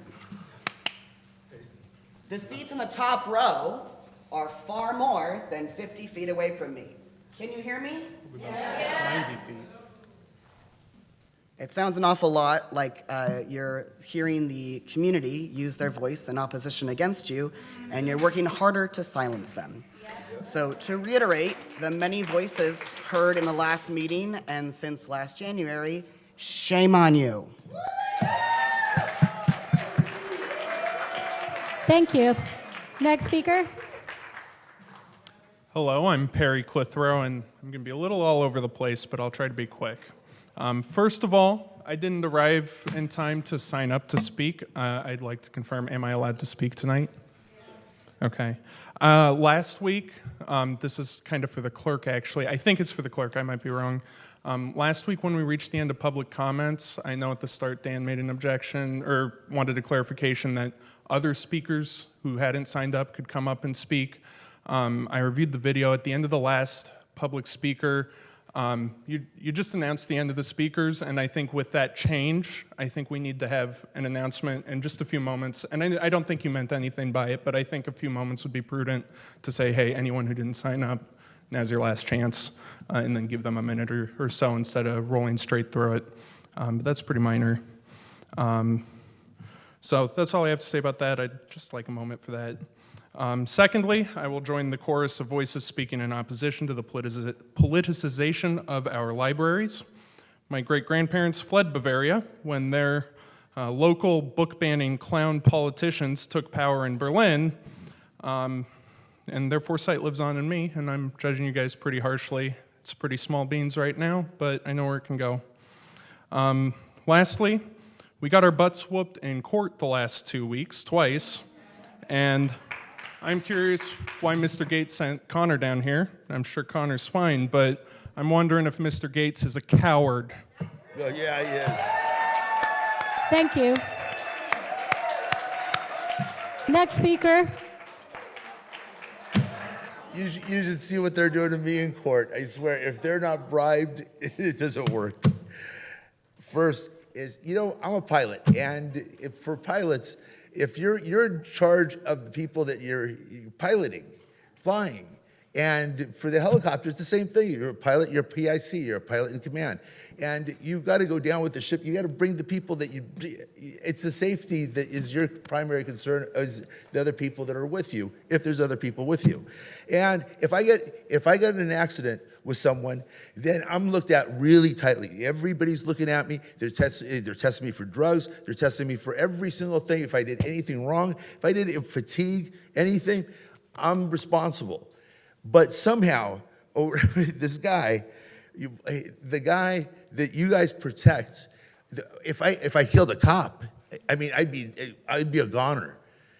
But another officer, somebody killed one of our officers, and you guys protected him so well. Okay, the pilot that flew, that actually caused the crash, you guys wouldn't even mention his name, Ron Garwood. You wouldn't tell anybody. It finally came out just a month ago. And I mean, and let me ask you something. That guy that he actually took off and he left Nick Villa alive inside his, strapped down. I mean, seriously, this is criminal. This is murder. And you guys protect him like crazy, and you say, "Hey, he had a bad day." And the report, the final report says, "Oh, it was fatigue. Fatigue. It was 6 o'clock in the afternoon. He woke up at 4. It's the same thing as when people wake up at 6 o'clock, and if the accident happened at 8 o'clock at night, you don't have fatigue. He had 4 days of rest before. He had 4 days of rest, and then the first hour that he goes up in the air, in less than half an hour, he does this, and they don't do a test on him. They don't do a toxicology test on him. They test. Thank you. Thank you. That concludes public comments. Thank you. Okay, now moving on to council committee appointment announcements. Do any council members have any announcements? AB 1234 reporting. Does anyone have anything to report?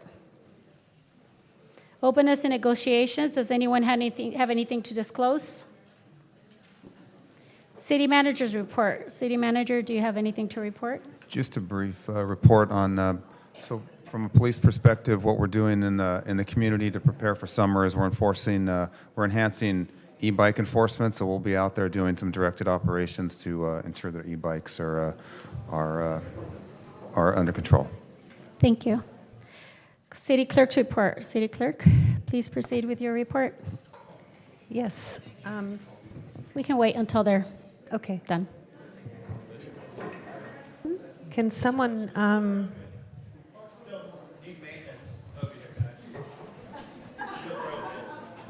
Thank you.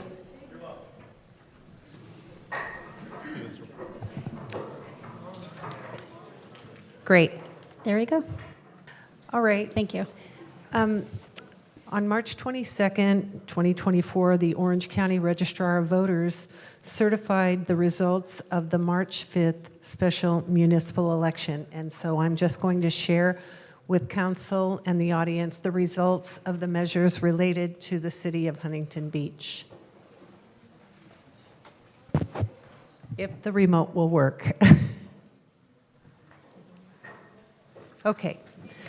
First of all, for Charter Amendment Measure A, I'll read the question. To the voters, shall propose Charter Amendment Number 1, which provides that commencing in 2026 for all municipal elections, the city may require voter identification for elections, provide more in-person voting locations, and monitor ballot drop boxes be approved. The results of that measure passed with 32,892 votes in favor of it and 28,701 votes opposed to that measure.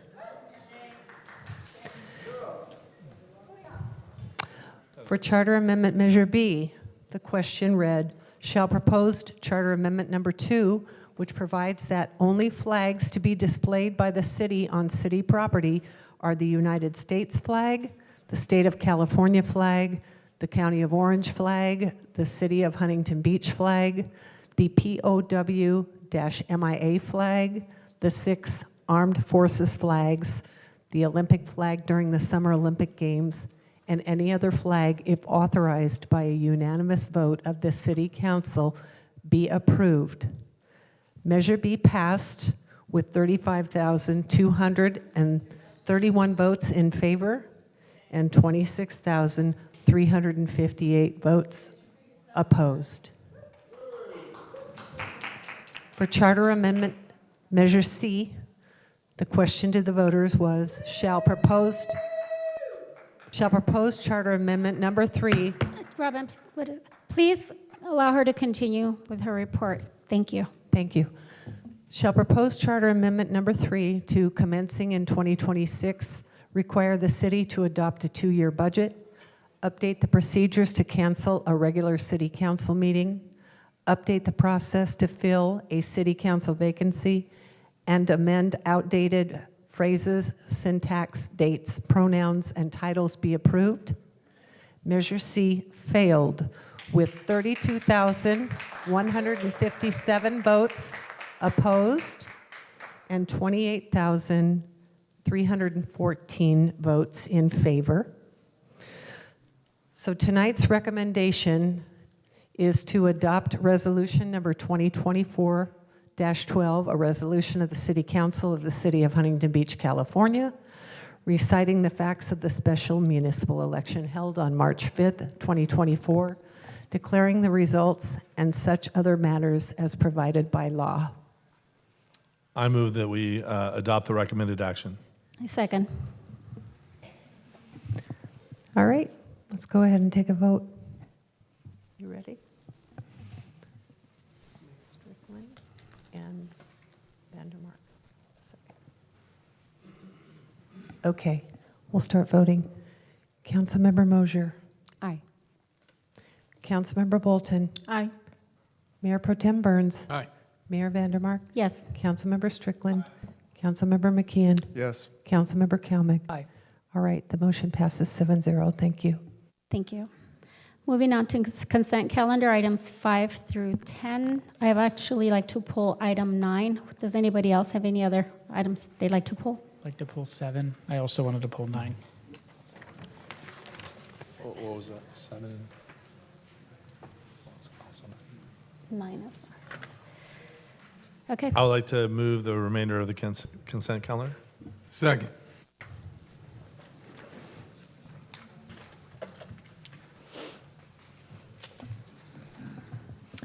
All right, I'll go ahead and take a vote on consent items 5, 6, 8, and 10. Councilmember Mosier? Aye. Bolton? Aye. Burns? Aye. Vandermark? Yes. Strickland? Aye. McKeon? Yes. Kalmick? Aye. Those items pass 7-0. Councilmember Kalmick. Thank you. I wanted to, there was some, the vote on this item went on pretty late into the evening, and some things didn't occur to me until kind of after kind of processing a bit of what happened, and actually I was really intrigued by a lot of the comments that Mayor Pro Tem Burns made. So I kind of was reanalyzing the ordinance in light of that. First of all, I feel like there's a couple of ways to break this entire process that also break the library. So as I understand the process flow here, because it's still kind of I tried to tee it out as to how the actual process would work in reality. And it comes to 45 days before this meeting. So let's say the meeting's in July. So sometime mid-May, the library, the head of the library or their designee submits a book list of all the books they're going to purchase for all folks age 0 to 17. That then starts the process. And then, so within 45 days, all the board members that are there review this giant book list, since we purchase something like 6,300 unique titles annually. And so they go through the list and they go compare that to their list of books that are objectionable on a national standard, I'm assuming, and those all get pulled. And then a 1-year shot clock starts. The rest of the remainder of nominated books then have another 45 days for some reason, right?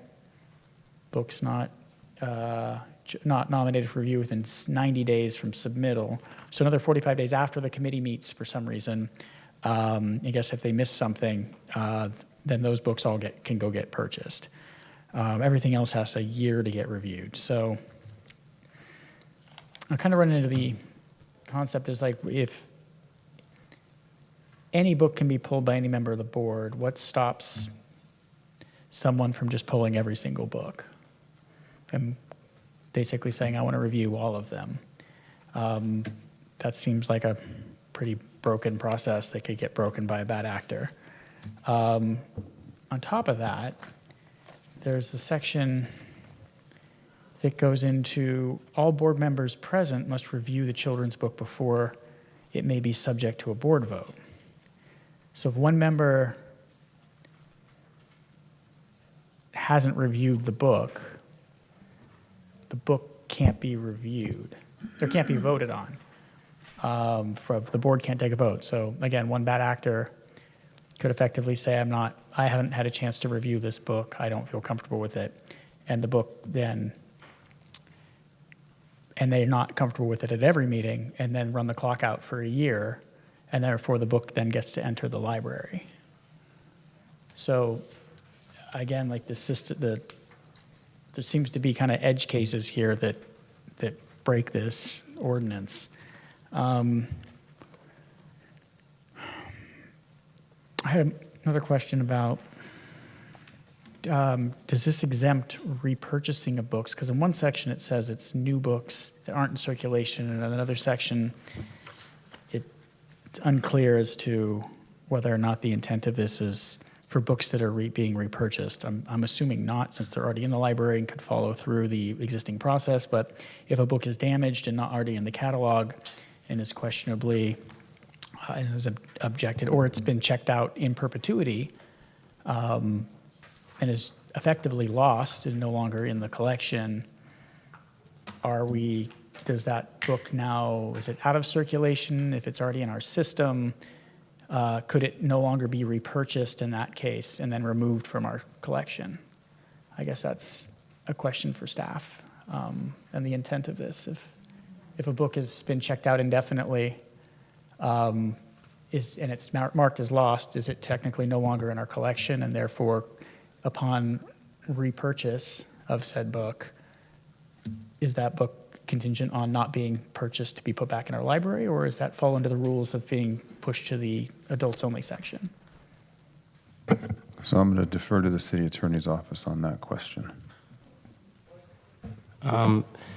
So just to clarify, your question is if a book is damaged or lost for a different reason, It needs to be are we replaced, able and to replace it? we don't have a copy. Yes, my interpretation of the ordinance and of that is that we are able to replace titles that are currently in circulation without going through this board process. We're not really purchasing new materials, we're replacing or refurbishing old ones. Okay, so if it's already in the collection, it can't be removed from the collection. If it's already in the collection, we are able to replace it to purchase the same title.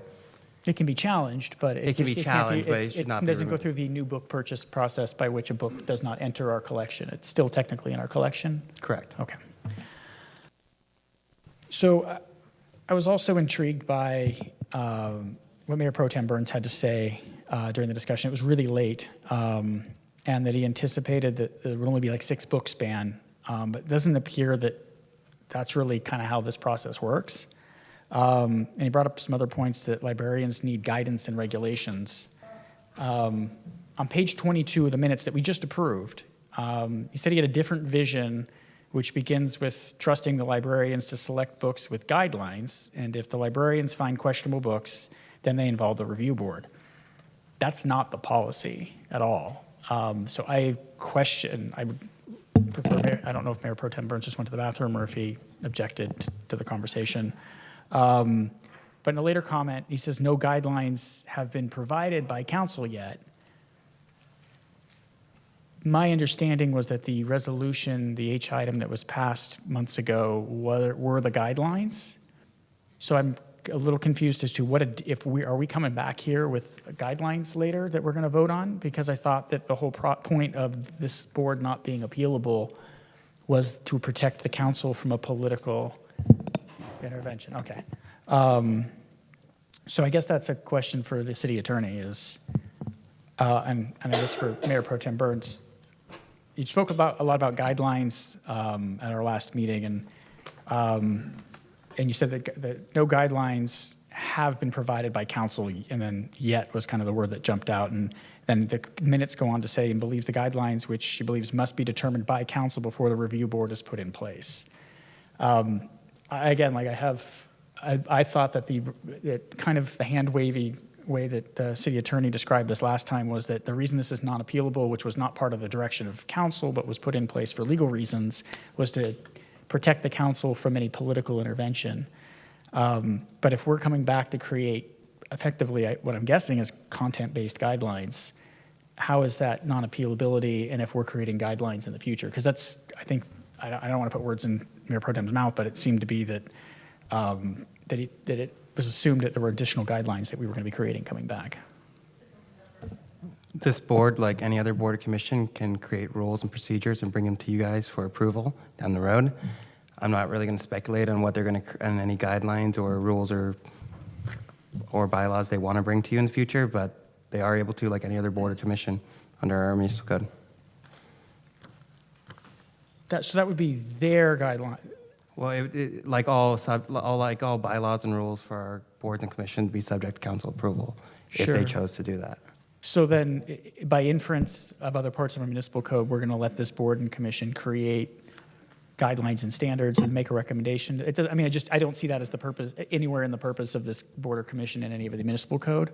So it's kind of the inference that they're going to sit down at their first meeting and decide what the guidelines that they're going to then review books, bring that to council. Council's then going to approve that. I mean, I'm just trying to understand, like, if we're trying to set guidelines for this, for the librarians, which is, I think, what public policy is, and I think is a conversation to have, this isn't the policy that was being described. So I guess I don't know if that's actually a question or not, but I wanted to kind of get to that point that Mayor Pro Tem Burns spoke quite a bit about creating guidelines and that this council was going to create more guidelines.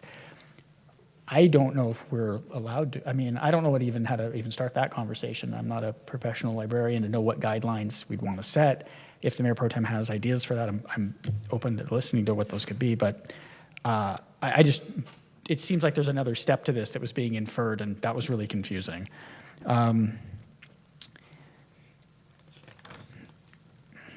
So then, back to the technical side of this, I was reviewing more code, and I had really big concerns in our municipal code, section 2.30.020, the objectives of the Department of Community and Library Services.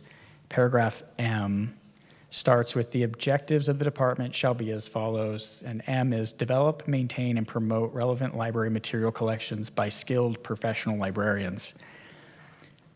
This board will be helping to develop the collection of the library and will be as an interface to that, and librarians are not part of any of this as part of the library collection. How do we deal with that conflict in our municipal code? Are we going to have to amend our code? Because I brought up another section earlier about the library director, who's going to be the secretary for this group, is there to preserve the Library Bill of Rights by challenging censorship and affirming that all libraries are forums for information and ideas, and that the library resources be provided for the interest, information, and enlightenment of the people. So again, I feel that there's a conflict in our code here. Does the city attorney's office have any comment on the section M about that the role of the Department of the Library is to have this done by skilled professional librarians and doesn't make any mention of having someone else involved in the process? I believe that's really more of a policy question. If you believe there's a conflict in the municipal code that needs to be corrected, we can direct staff to try to fix that. But at the moment, I'm not sure there's. If you might yield, just really quick, just on that point. So are you comfortable, as things were drafted from the city attorney's office, that there isn't the conflict? That's why you drafted it. City attorney's office, together with city manager's office and the community services office, developed this law as best we could with the policy direction. Thank you. Yes. Okay, and then Mr. I can't read my writing. Harry, I believe his name was, quoted an email from Mr. McKeon he's been sending out to folks, and in it, the rhetorical question, I believe, was, is there an issue with installing safety protocols to protect children from sexually explicit and obscene material without parental consent? Again, my understanding is that we purchase our books from out of state, and if we were to buy those books from out of state and they were to transport obscenity or obscene material across state lines, that would be a felony. So I don't know if we want to be careful talking to our folks and yes, apparently admitting to committing felonious offenses. The other piece that I have is, how do we imagine that this committee will interact with a contracted library? And I know that's not on the agenda tonight, but it is relevant to this committee. Have we included that information in the RFP, that there may be a committee that would be in charge of helping to draft and create library collection policy, and making sure that respondent understands that they may be a litigant in any potential First Amendment lawsuit?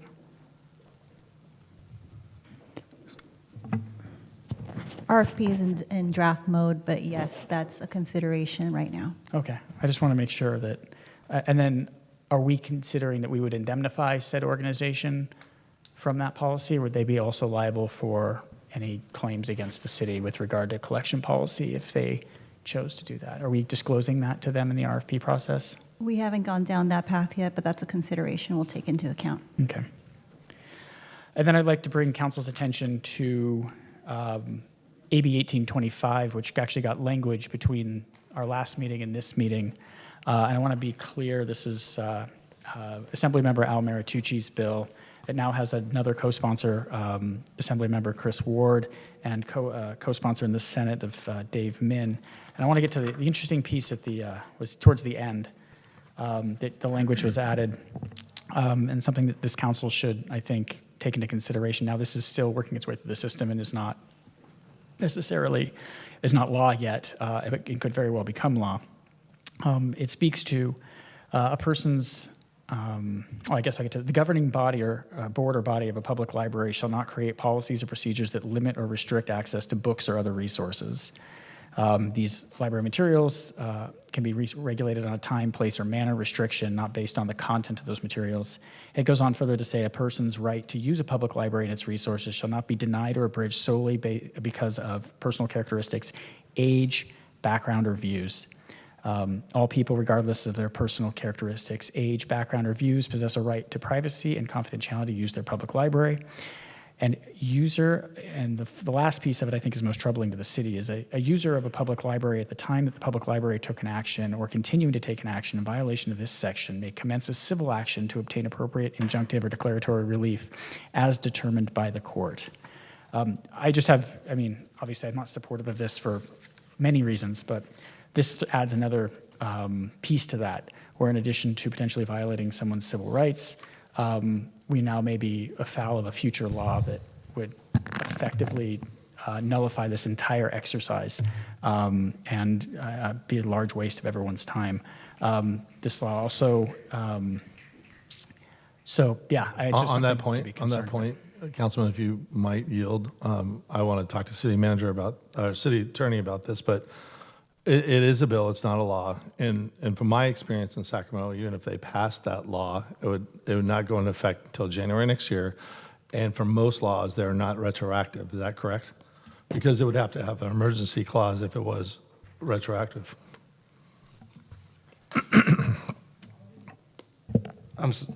Strickland, I'm sorry. And so, I talk about a pending bill that we don't even know the success of the bill getting through the legislature, big what if there, and then what if the governor signs it, and even if the governor signs it, if it's not a 2/3 urgency, then it doesn't come into effect till January next year, and those bills are not retroactive to policies that are passed beforehand, is my understanding from my 10 years of experience in the legislature. Right, I read it as it would actively, everyone take a drink, as it would effectively says that a user of the public library at the time the public library took an action or is continuing to take an action. And I believe that having books that were restricted not based on, or based on content and restricted based on age would run afoul of this law if it were to go into effect. And again, I'm just bringing this to the attention of the council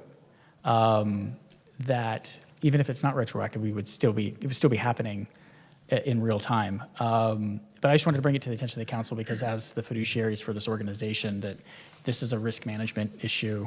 And I think that the exposure to the city is likely very high. I think just like this is, AB 1825 is just like SB 1174 about Measure A that we spoke about earlier today that would likely make that exclusively, instead of implied that it's illegal, exclusively illegal. And so those are my comments. I was very interested in how Councilmember Burns' discussion 2 weeks ago, I think, didn't line up with what the actual ordinance is and his vision of it based on the minutes that we approved. Don't jibe with the policy that we approved. So thank you very much. Madam Chair, I would like to move the item. Second. I'd like to make a substitute motion. Go ahead.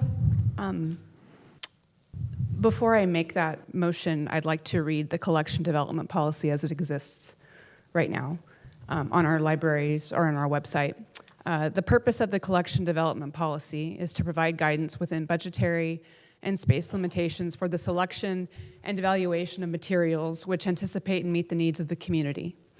Background. In support of the library's mission to encourage growth and change through lifelong learning, this policy represents a commitment to serve users of many interests and backgrounds by providing a diverse and balanced collection. Policy. The Huntington Beach Public Library is committed to creating and maintaining a balanced, relevant collection that meets the evolving needs of the community. The library upholds the principles documented in the Library Bill of Rights and the Freedom to Read statement of the American Library Association, the collection. The library offers and maintains a large and varied collection to meet the needs of the community.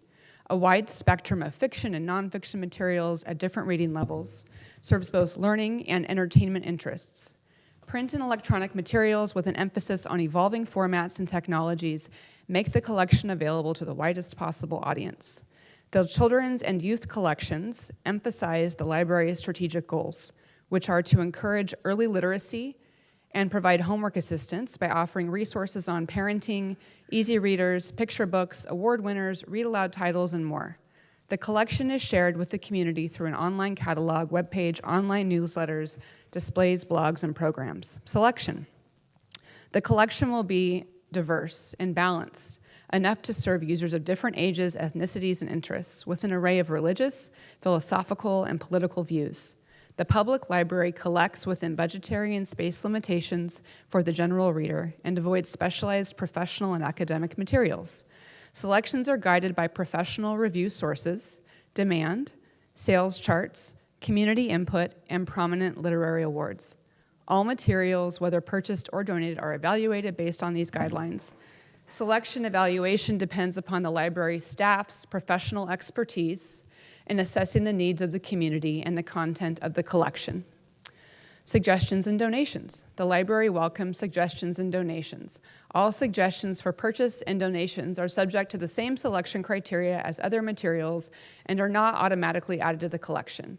It is the library's intent that suggestions for purchase and donations be used to help the library in developing collections which serve the interests and needs of the community. The library makes no guarantees on donations, and most donations will be redirected to the Friends of the Library. Donations not added to the collection are usually sold by the Friends of the Library to raise money for future purchases. Collection maintenance. These are the last two sections. Maintenance of the library's collection through constant reevaluation by the library staff ensures its usefulness and relevancy to the community. The library does not keep a permanent archive of materials.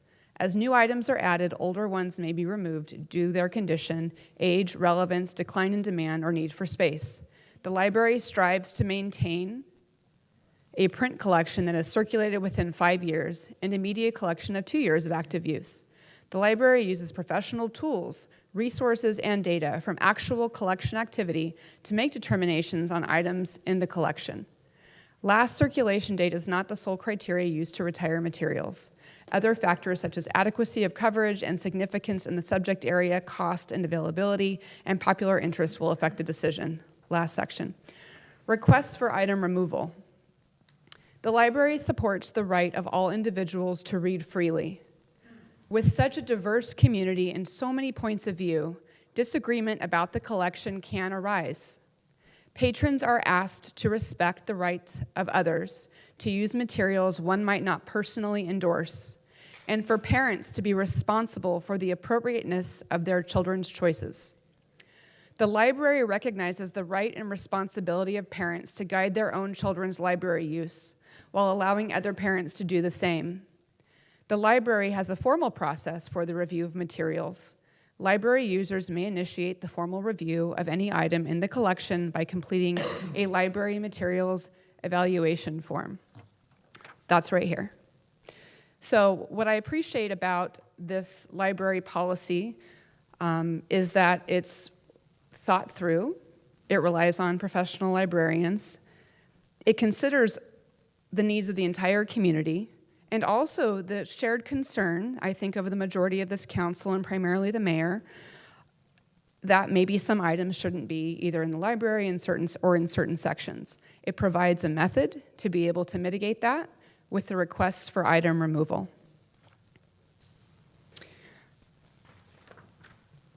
In light of the discussion and considerations presented at the previous meeting, which Councilmember McCalmick already alluded to, including Mayor Pro Tem's observation that he previously thought maybe only a handful of books might require review annually, I propose the substitute motion against the adoption of ordinance number 4318, which calls for the creation of a community parent guardian review board for the procurement of children's library materials.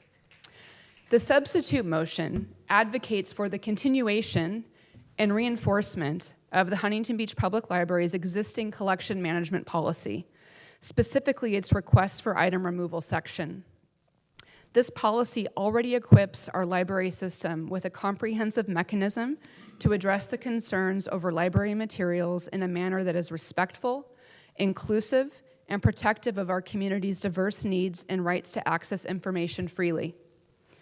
Implementing the proposed ordinance and thereby establishing a new review board could potentially hinder the timely procurement of new library books, adversely affecting the balanced and current nature of our library collection.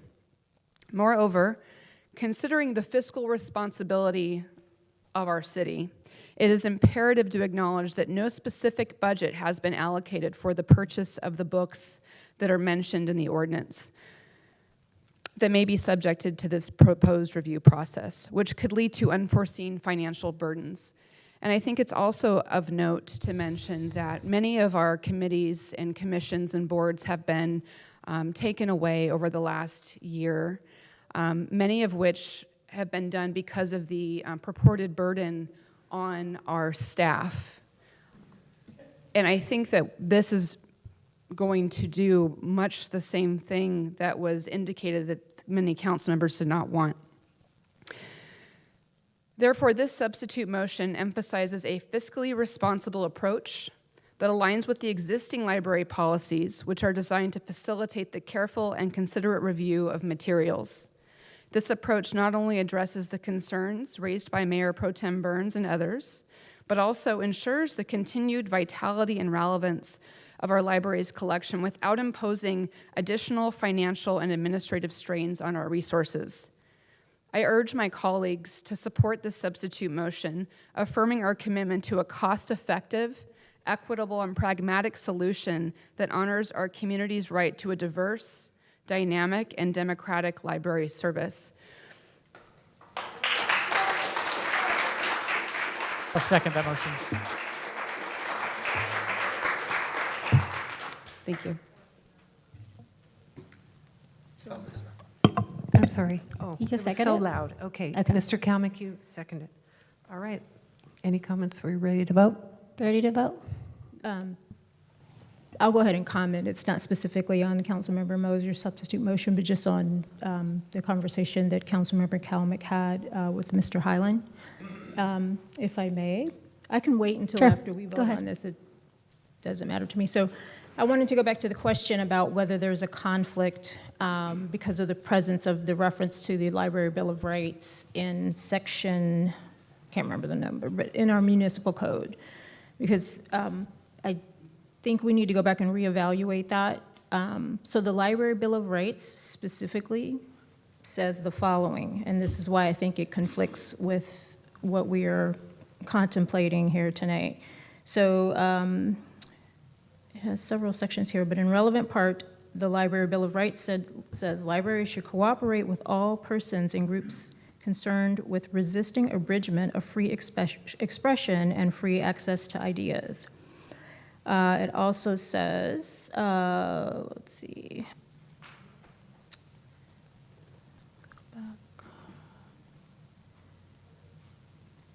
Libraries should challenge censorship in the fulfillment of their responsibility to provide information and enlightenment.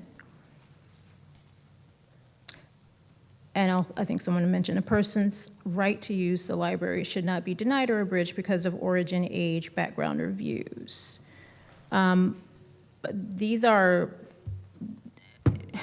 180-degree turn from what we're talking about doing here. So if we are going to pass this, I suggest that we make a revision to the municipal code because it's inconsistent to have an incorporation of the Library Bill of Rights, understanding what the Library Bill of Rights has in it, and then have a book review board. Just doesn't make any sense. So thank you.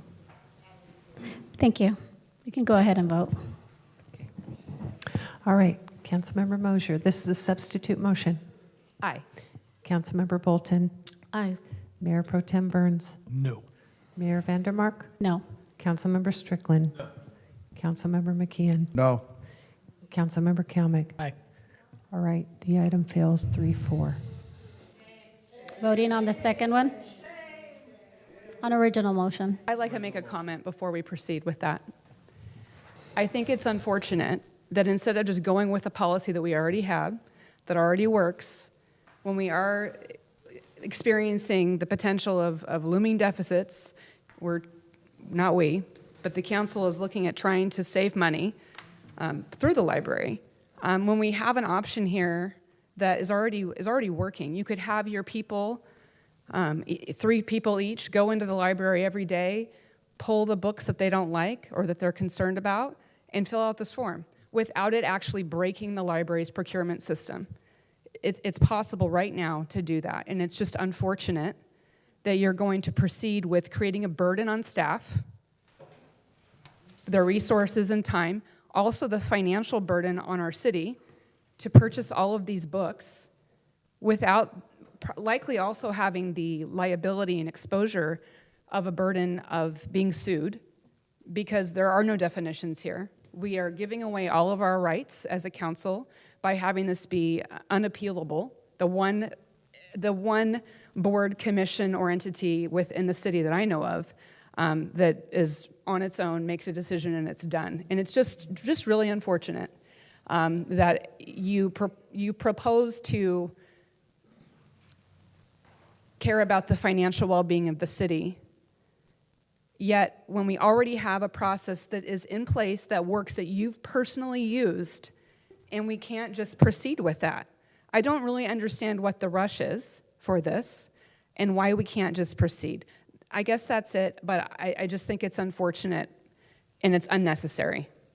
Thank you. We could go ahead and vote on the original motion. All right, we'll go ahead. Councilmember Moses, original motion. No. Bolton? No. Burns? Yes. Van Der Mark? Yes. Strickland? Aye. McKeon? Yes. Kalmick?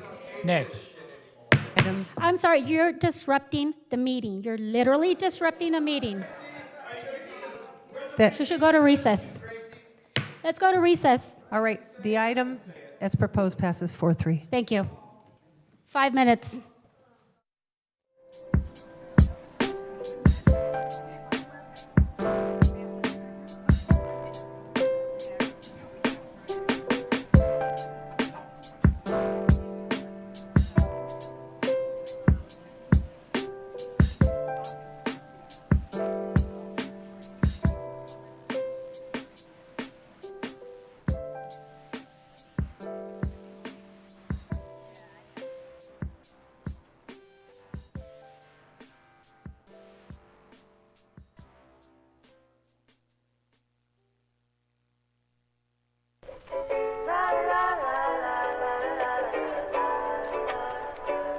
Thinking of you, thinking of you.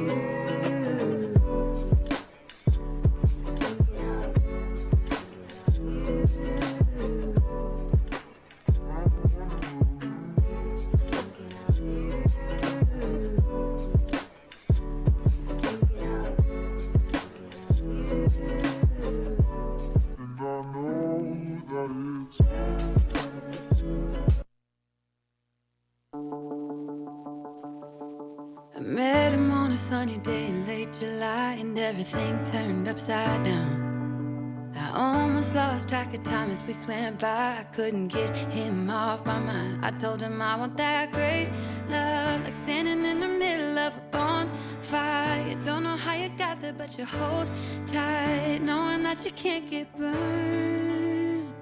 Just tell me how we lost track of everything but each other. I honestly don't know. And tell me how we messed up, drifting away from each other. Didn't want to let you go.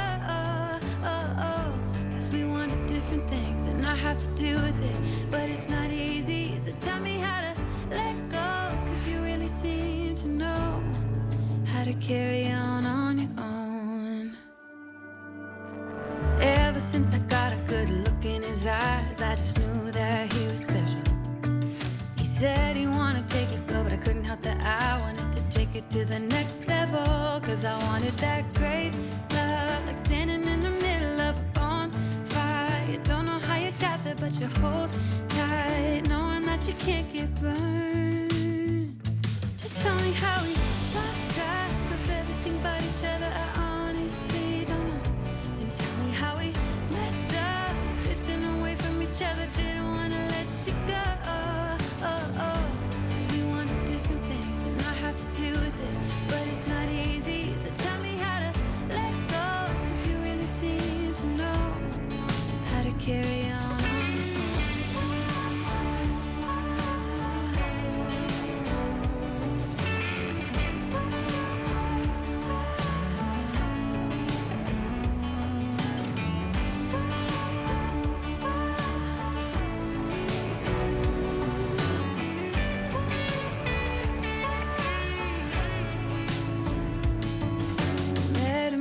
sunny day in late July and everything turned upside down.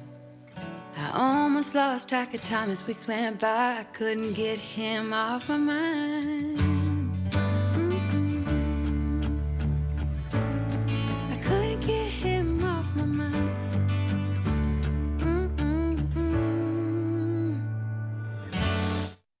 Okay, we're calling the meeting back to order here.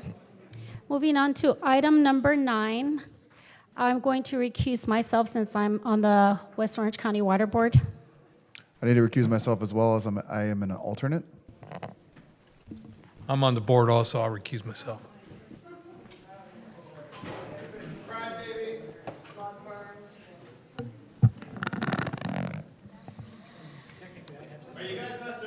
Are you on the? Do you want to go? Go ahead.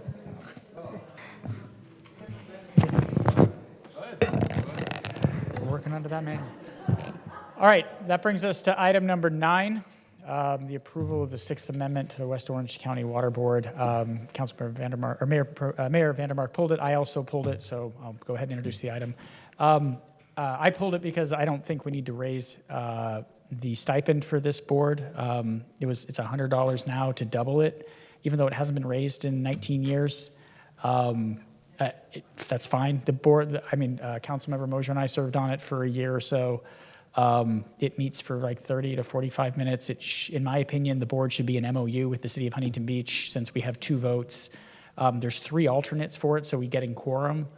Or there's 3 people that can serve on it based on the attendance here.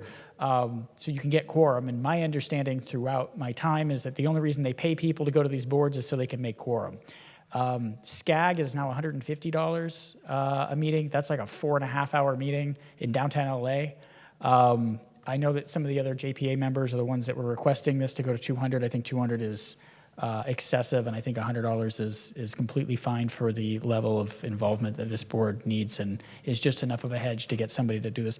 I guess the bigger question is what happened to the virtual meetings on this? Because I think as long as there's 2 of us from Huntington Beach here, and somebody from Seal Beach or Westminster drives down, and they can Rochambeau for that, the meetings can be virtual under the code. So I guess that's the only question I have from Ms. Vu. Yes, thank you, Councilmember Kalmek. So the meetings were held in person. COVID happened. We did it virtually. The emergency got lifted, and so we went back to in person. This is something that staff can certainly recommend to the board again to go virtual, and we would just follow the Brown Act proceedings for teleconferencing. So, sure. Folks don't want to drive down for 30 minutes. It seems rather waste to drive an hour. It's Westminster, Garden Grove, and Huntington. Like at most, someone's driving 30 minutes for a 30-minute meeting. They can go figure out virtual if they want, but I'm not going to be supportive of raising a stipend on a board that is, again, should be an MOU. So I'm going to make the motion to not approve the 6th Amendment to the JPA agreement. Well, I will second that, but if I can just comment a little bit. I also don't think it's necessary. I do think it's up to the water board whether they want to do it virtually or in person. We did lift the emergency, so I do think it's important to be there in person. I do find it ironic that Mr. Kalmek, you were the one that looked at raising our salaries, council salaries, when we talked about our charter review when we were talking about charter amendments, but you didn't want to move up the $100. But I do agree with you on this issue, so I'll second your motion. Any other discussion? Who's presiding? Are you I'm presiding? presiding over the Okay, I'd like to this speak. morning. Okay, Councilmember so Bolden. I'm aware that some of our residents feel like they've been lectured about fiscal prudence by some members of the majority. So my question is, why are we even talking about this? We initially didn't get a memo that explained why we were being asked to consider doubling the stipend for directors to this water board. And so I just want to ask the question, well, where did the idea come from and why is it on our agenda now? This came from a recommendation from the water board that our city is a member of, and we have the larger membership as part of this group. It came from the non-Huntington Beach representatives who were on the board, who were asked to commute and come to Huntington Beach to be present at the board meetings. So that's where it came from. And so I see that there was a survey of different JPAs to see what they paid their board members, and the range is from $0 stipend to $212.50. So how, does anybody know how $200 just happened to be chosen as, you know, what people think is the appropriate stipend for the water board members? Based on the survey that was presented, it did range from 0 to 100 to $212, and that was the range that was given. There's also comments from the directors who are not HB, who felt that they had spent some time commuting from LA, some of them work in LA and represented the different cities and had to commute all the way to Huntington Beach. So they spent most of their time sitting in traffic. They had to arrive at 4:30 in the afternoon on a Wednesday to attend a board meeting, so that it cut into their workday as well as commuting through traffic. So that was the reason for the 200 as well. Okay, then I agree with Councilmember Kalmick that the solution to this problem is not to jack up the stipend, not to double the stipend, but to see if it's possible to go to doing virtual meetings. So I'm disappointed in this. For all the talk about fiscal prudence, to come here with this proposal, and considering that the library is what's on the chopping block. By the way, HB is responsible for what, 50% of the cost? 56. 56. Our portion. So HB would bear the brunt of this increase in stipend. Our taxpayers would be paying for most of this. And I just think it's outrageous that this is on our agenda tonight when we are considering what we are considering doing to our library. Thank you. I do want to make it clear, again, this is a recommendation from the OC board. There's no recommendation from anybody on this dais or anybody who's recused themselves. And, you know, I just want to make that crystal clear.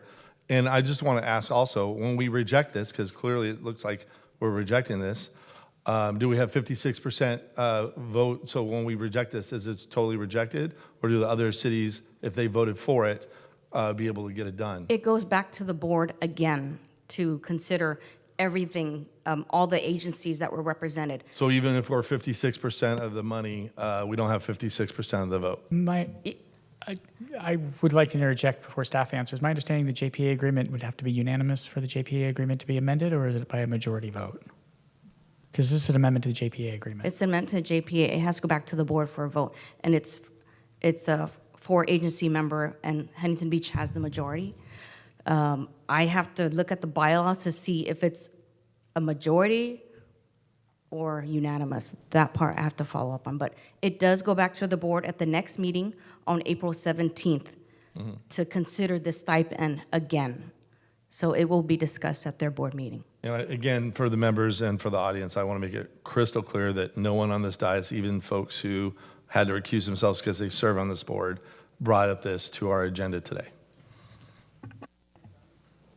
But there was no effort to come up with a solution by anybody that didn't involve doubling the stipend. So virtual meeting, this was a recommendation. Simple enough. This is a recommendation from the board. Again, I'm not on the board. That's why I'm not Okay, well then myself. that's enough. I don't need to hear from you. Thank you. Councilmember Mosher, did you have something? Yeah, the one question I guess I had was just the way that it decided that it came here to us.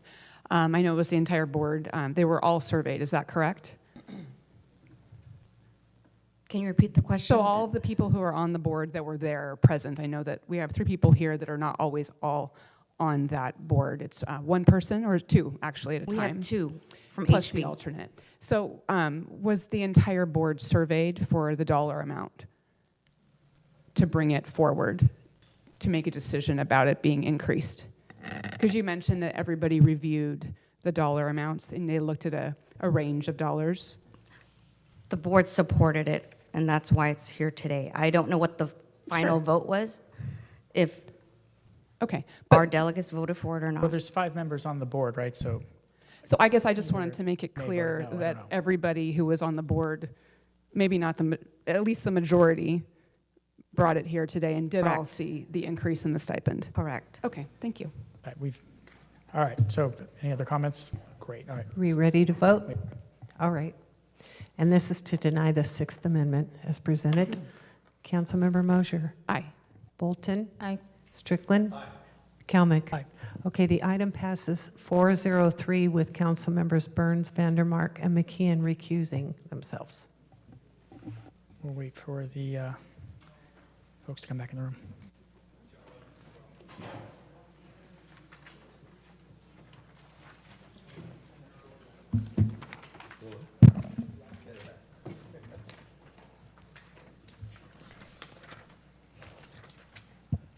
Okay, moving on to ordinances for introduction. Item 11, staff, please introduce your report.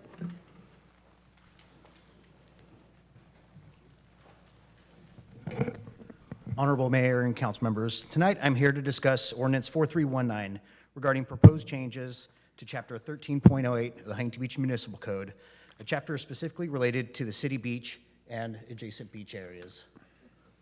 As you're all aware, the city of Huntington Beach is world-renowned for our city beaches and special events that attract thousands, if not hundreds of thousands of people daily. With the significant number of visitors on our beaches, it is imperative that our public safety personnel, including police, fire, and marine safety, can respond quickly to the needs of our community in the beach service area. Vital access points such as stairways, the beach service access road, pier plaza are oftentimes heavily congested, preventing or delaying access to key facilities. During major events on the beach, the city delineates pathways on the sand to facilitate unobstructed access. However, there are currently no statutory authority to keep those areas free of obstructions. This ordinance would create the definition of emergency services access zone, which would include the beach service road, all public stairways, sidewalks, and access ramps, a 14-foot wide path down the center of the pier, the area of pier plaza located between the outermost edges of the pier, directly in front of operational lifeguard towers, and any lanes or zones delineated by signs or markings. Of note, the 14-foot width along the pier was chosen due to state law, defining the maximum width of fire apparatus at 10 feet, thereby giving 2-foot buffer to each side of apparatus. Section 1308-200 would be amended to include emergency service access zones as areas where it is prohibited to lay, store, hang, or cause to be laid or stored any property. This would also add section 13.8.215, making it a misdemeanor to obstruct emergency services access zones after having been warned. It's important to note this section does not preclude individuals from using these areas, nor does it impact anybody's ability to engage in constitutionally protected activities. On the map shown, the red areas depict examples of areas that would be designated as emergency services access zones. This ordinance would also amend Chapter 13.08.270 regarding amplified noise on the beach. It is my experience, officers receive 2 common complaints regarding noise on the beach, namely complaints about the volume of the noise and regarding the content of amplified noise. While the content of speech is generally protected by the First Amendment, the amplification of noise is something that can be controlled based upon reasonableness limits. Our current section states, "No person shall play, use, or operate, or permit to be played, used, or operated any instrument, machine, or device for the production or reproduction of sound upon the beach or adjacent beach area at a volume as unreasonably to disturb the peace, quiet, and comfort of persons who are not voluntarily listeners thereto after having been warned." This begs the question, what volume is unreasonable? Under the proposed change, amplified noise would be limited to sound which is plainly audible 50 feet from the source of the noise. The plainly audible standard has been held valid by courts across the United States and refers to a level where someone can clearly detect the amplified content. Again, this avoids content-based issues. The 50-foot standard exists in other areas in our municipal code and in permits, including entertainment permits, conditional use permits, alcoholic beverage control licenses, and the city's general noise ordinance. As depicted in the image below, if someone had an amplified device in the center of Pier Plaza, it would be audible to nearly all those within Pier Plaza, preserving peace of the surrounding community. Another example of areas impacted by noise would be the fire pits, which are approximately 50 feet apart. Users of one particular pit could have amplified music at a volume where their party could hear the music without disturbing the peace of parties 2 pits away. Under our existing ordinance, an individual could also play amplified noise adjacent to a lifeguard tower, reducing their ability to hear those in distress. This would limit that noise.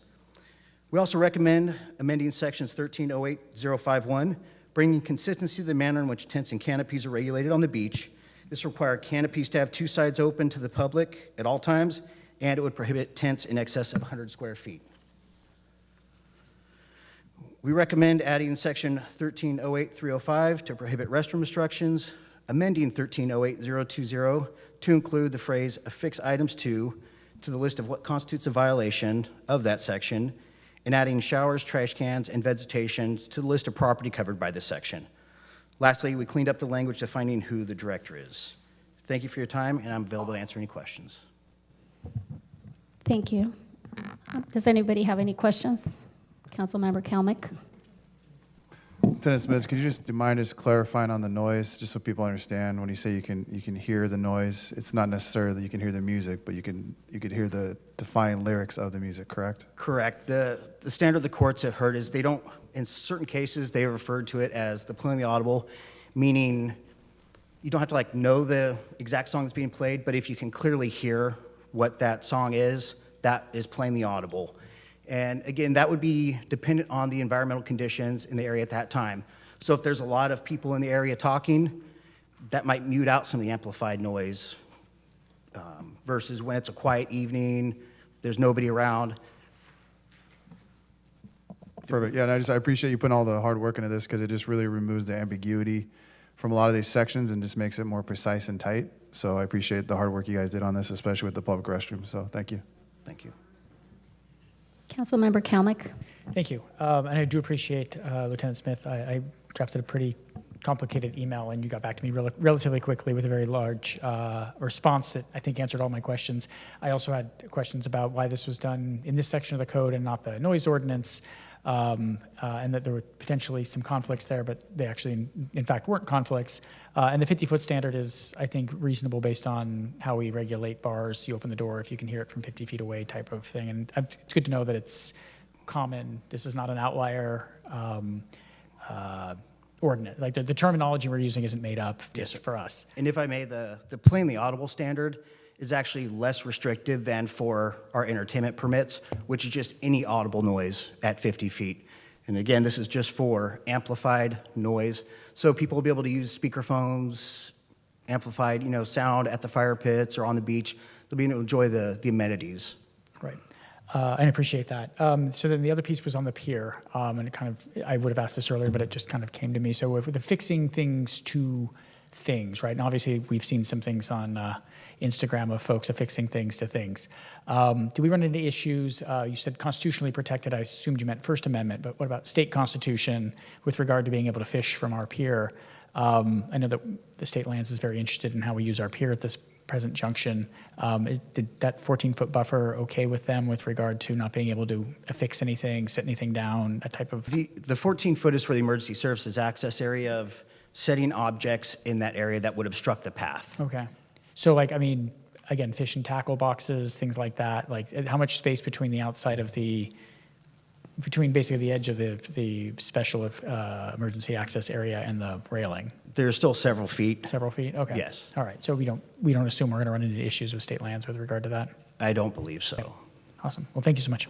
Lieutenant Smith, real quick, just you had mentioned it, but can you explain a little bit further how it's less restrictive, the noise component, based on business noise ordinances? Yes, sir. Yeah. So the other noise ordinances just simply state anything audible beyond 50 feet from the source of the noise or the exterior of the premise. It depends on which permits we're looking at. So that's if you can even hear noise and you can say it's coming from a certain location, that would be a violation. Plainly audible requires you to be able to make out what that noise is, either the lyrics, the words, the sounds, to clearly say what they are. Perfect. Yeah, I just want to make it clear for the beachgoers that this is less restrictive than the business noise ordinance. Yes. Thank you. Yes, so I had a question. Just to clarify, so for the emergency service access zones, what we're saying is people cannot leave objects within those zones, right? I just want to make sure I understand, on the pier. Correct, And like the tables, stairways. chairs, objects, things like that, that would preclude emergency services from getting through or require us to get out and move those objects. But if people are just standing there or in the middle of the pier, that doesn't apply. I'm just trying to picture a circumstance where this would impact someone who's, exercising their First Amendment rights, because it's my primary concern. Correct. So if they were just standing there, a group of people were standing there, it doesn't impact them in that situation, or it just kind of depends? The only time it would impact that is if they refuse to move when instructed. So as in the passing of an emergency vehicle, if they refuse to move to open up that emergency access zone. Okay, thank you. My only question, and I should have asked you this before, with the tents for 13.8.051, tents and canopies, I thought we already were doing this as far as having the two sides open. So the way it was previously written is tents are required to have two sides open, and you cannot have canopies in excess of 100 square feet. So this meshes them together, so they both have the same standards, so we don't have to look at defining what is a tent, what is a canopy. Got it. We should be able to see clearly through anything set up on the beach, unless it's out there as part of a permitted event. Okay, great, thank you. I'll move the item if it hasn't been moved already. Okay. Ready to vote? All right. Councilmember Mosher? Aye. Bolton? Aye. Burns? Aye. Vandermark? Yes. Strickland? McKeon? Yes. Kalmick? Aye. Item passes 7-0. I'd like to read for the record introduction of ordinance number 4319, an ordinance of the City Council of the City of Huntington Beach, amending the Huntington Beach Municipal Code by amending Chapter 13.08 Beach Regulations. Thank you. Thank you. Thank you. Moving on to item number 12, approve for introduction ordinance number 4317. Please introduce your report. Good evening, Honorable Mayor, City Council members. Tonight I'm here to discuss amending Huntington Beach Municipal Code Section 8.42. Every year, the police department receives calls for service about people throwing water balloons and other items into the street from house parties. While most of the activity is consensual, there are multiple incidents where unsuspecting or unwilling parties are walking, driving, or riding bicycles down the street and they are hit by objects. When this happens, it is difficult and almost impossible to identify the suspects. One, because they are acting with impunity and will often retreat into a residence or a backyard and not come out. This is similar to what the police department has dealt with over the past 20 or so years when responding to loud house party calls, where no one would answer the door or provide a responsible person to talk to the police. The changes to this section would expand the scope of the law that already exists to include this activity, allowing police officers to issue civil citations for the listed activities. I realize this may sound trivial, but the problem has escalated over the years to the point where it has become a drain on resources, and we have legitimate reports of injury and an increased potential for serious injury if action is not taken. Not to mention, Independence Day is the single busiest day for police activity where all of our officers are mandated to work, and we still have to prioritize and triage calls for service.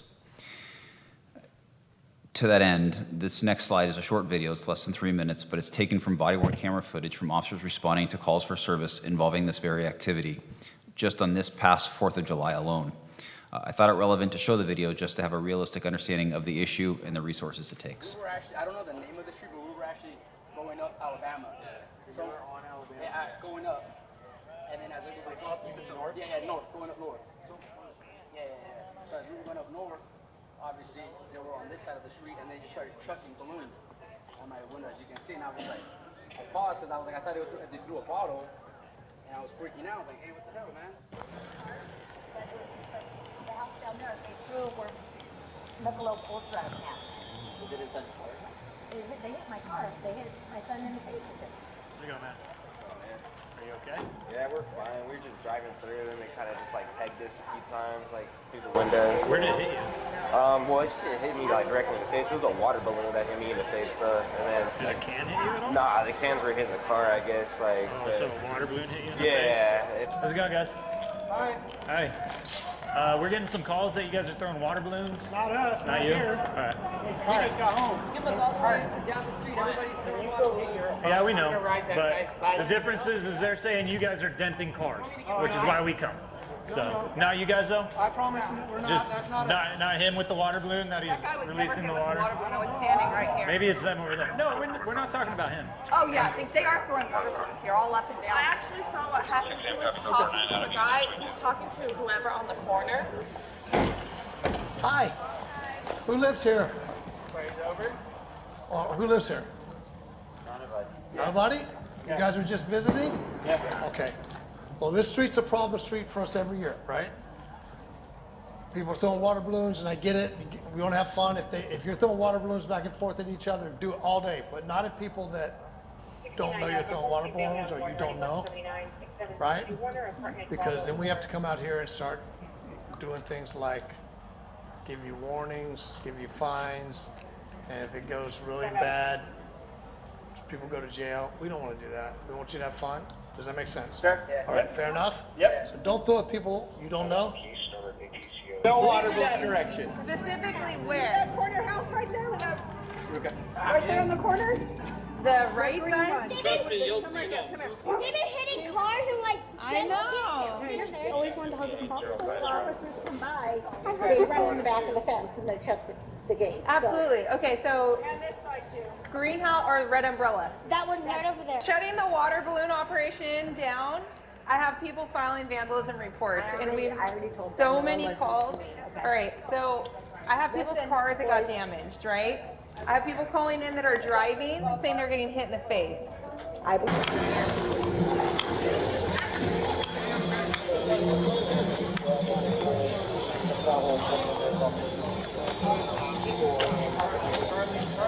We've been out for 2 hours. Back. It's going to be a critical meeting. Yes, sir. You have red broadcast. We wanted to file an incident report in case there's damage to the car. How about let's do this. Step out for me. Let's look to see if there's damage, and if there's not, you guys are just going to be on your way. Okay? Are people just allowed to like throw poppers and fireworks? I'm going to tell you that we get it all the time as well. I know it sucks. I know it's not cool, but it just happens. They're throwing it at people too. I know. They do. I do. And it. They're on this side. Yeah, they were hitting hard on this side, but I don't think. So it just kind of shows the scope of the issue and how often we deal with it. If passed, we intend on having a comprehensive education campaign, notifying residents and tenants of the law, seeking proactive cooperation, and hoping to have a reduction in behavior prior to the Independence Day holiday. Should we have calls for service where there are victims or complaining parties, we would respond and identify the location where the activity is occurring. As always, we would seek voluntary compliance, as evidenced in all of the videos that you just saw, if possible, but we would have the ability to issue citations to a residence when appropriate. The municipal code allows for issuing citations to responsible parties of residences. In this case, we would issue the citation to whoever holds the water billing account. In essence, it's the same process we follow when responding to loud party calls. Any questions? Any questions? No. I just have a comment. Comment? Yeah. I appreciate the work on this, Lieutenant Archer. I don't know who drew the short straw to be the fun police tonight, but I was looking for edge cases in this, trying to see like, well, how could this, turn into something real bad for us? And the work in it's super nuanced, and I think that this will address it seems like a massive call for service for something that seems somewhat trivial, but really ruins somebody's day in the city. And if we can kind of clamp that down a bit and realize that, as one of the officers said, you can throw them at people you know, just don't throw them at people you don't know. Seems to be the solve for that, and at least hopefully folks starting to take responsibility for the people that they invite down. Yeah, and to your point, nobody wants to write someone a ticket for throwing a water balloon, especially on Independence Day, but it does become a problem when they do it on purpose and then retreat to a house, and then we don't have a solution for that. So this would just give us another tool in our toolbox. So for the citation, what if it's like an STR or something like that? So then the STR owner gets the citation, or? Correct. Whoever would be on the water billing account. So obviously, if someone is taking responsibility, the owner is out of state, but someone's been a long-term rental, or they've been there for a number of years, it's their house party. They're the ones allowing it. So even if it's a short-term rental, we're going to notify the people prior to that, even if for the STRs. then that's incumbent upon them to notify their tenants. And they can pass that, I mean, it's a civil process, so they can pass that along if they wanted to. Okay, and it would be, if I could ask if this was passed tonight, if we could send that out to our STR permittees as well, just to let them know as a courtesy to be, and because I know you're focusing on certain areas, but for the rest of them, just as, hey, this is a change and you are liable as the water bill payer for that type of thing, just seems to be an easy thing to. What we intend on doing is doing a mailer to all water billing recipients in the city, same as what we did with e-bikes. Sure, I mean, but like for the folks to get their bills online, are you? I believe it comes in digital form for that as well, but I'll double check. I don't see it. Maybe in the new system, but I just, if it, as a courtesy to those folks that have that would be we just can follow up on that. Just to shoot that to them. Thanks. And I'll go ahead and move the ordinance. Oh. Okay, it's been moved and second. You can vote. Okay. Councilmember Mosher? Aye. Bolton? Aye. Burns? Aye. Van Der Mark? Yes. Strickland? Aye. McKeon? Yes. Kalmick? Aye. The item passes 7-0. I'd like to read for the record title of ordinance number 4317, an ordinance of the City Council of the City of Huntington Beach amending the Huntington Beach Municipal Code by amending Chapter 8.42, Use of Police Services at Loud Parties or Other Activities, Chapter 13.08, Beach Regulations. Oh, no, I think that's might be a typo on the agenda. I think it ends at activities. Thanks. Move to adjourn. Adjournment, moved and second. Meeting adjourned.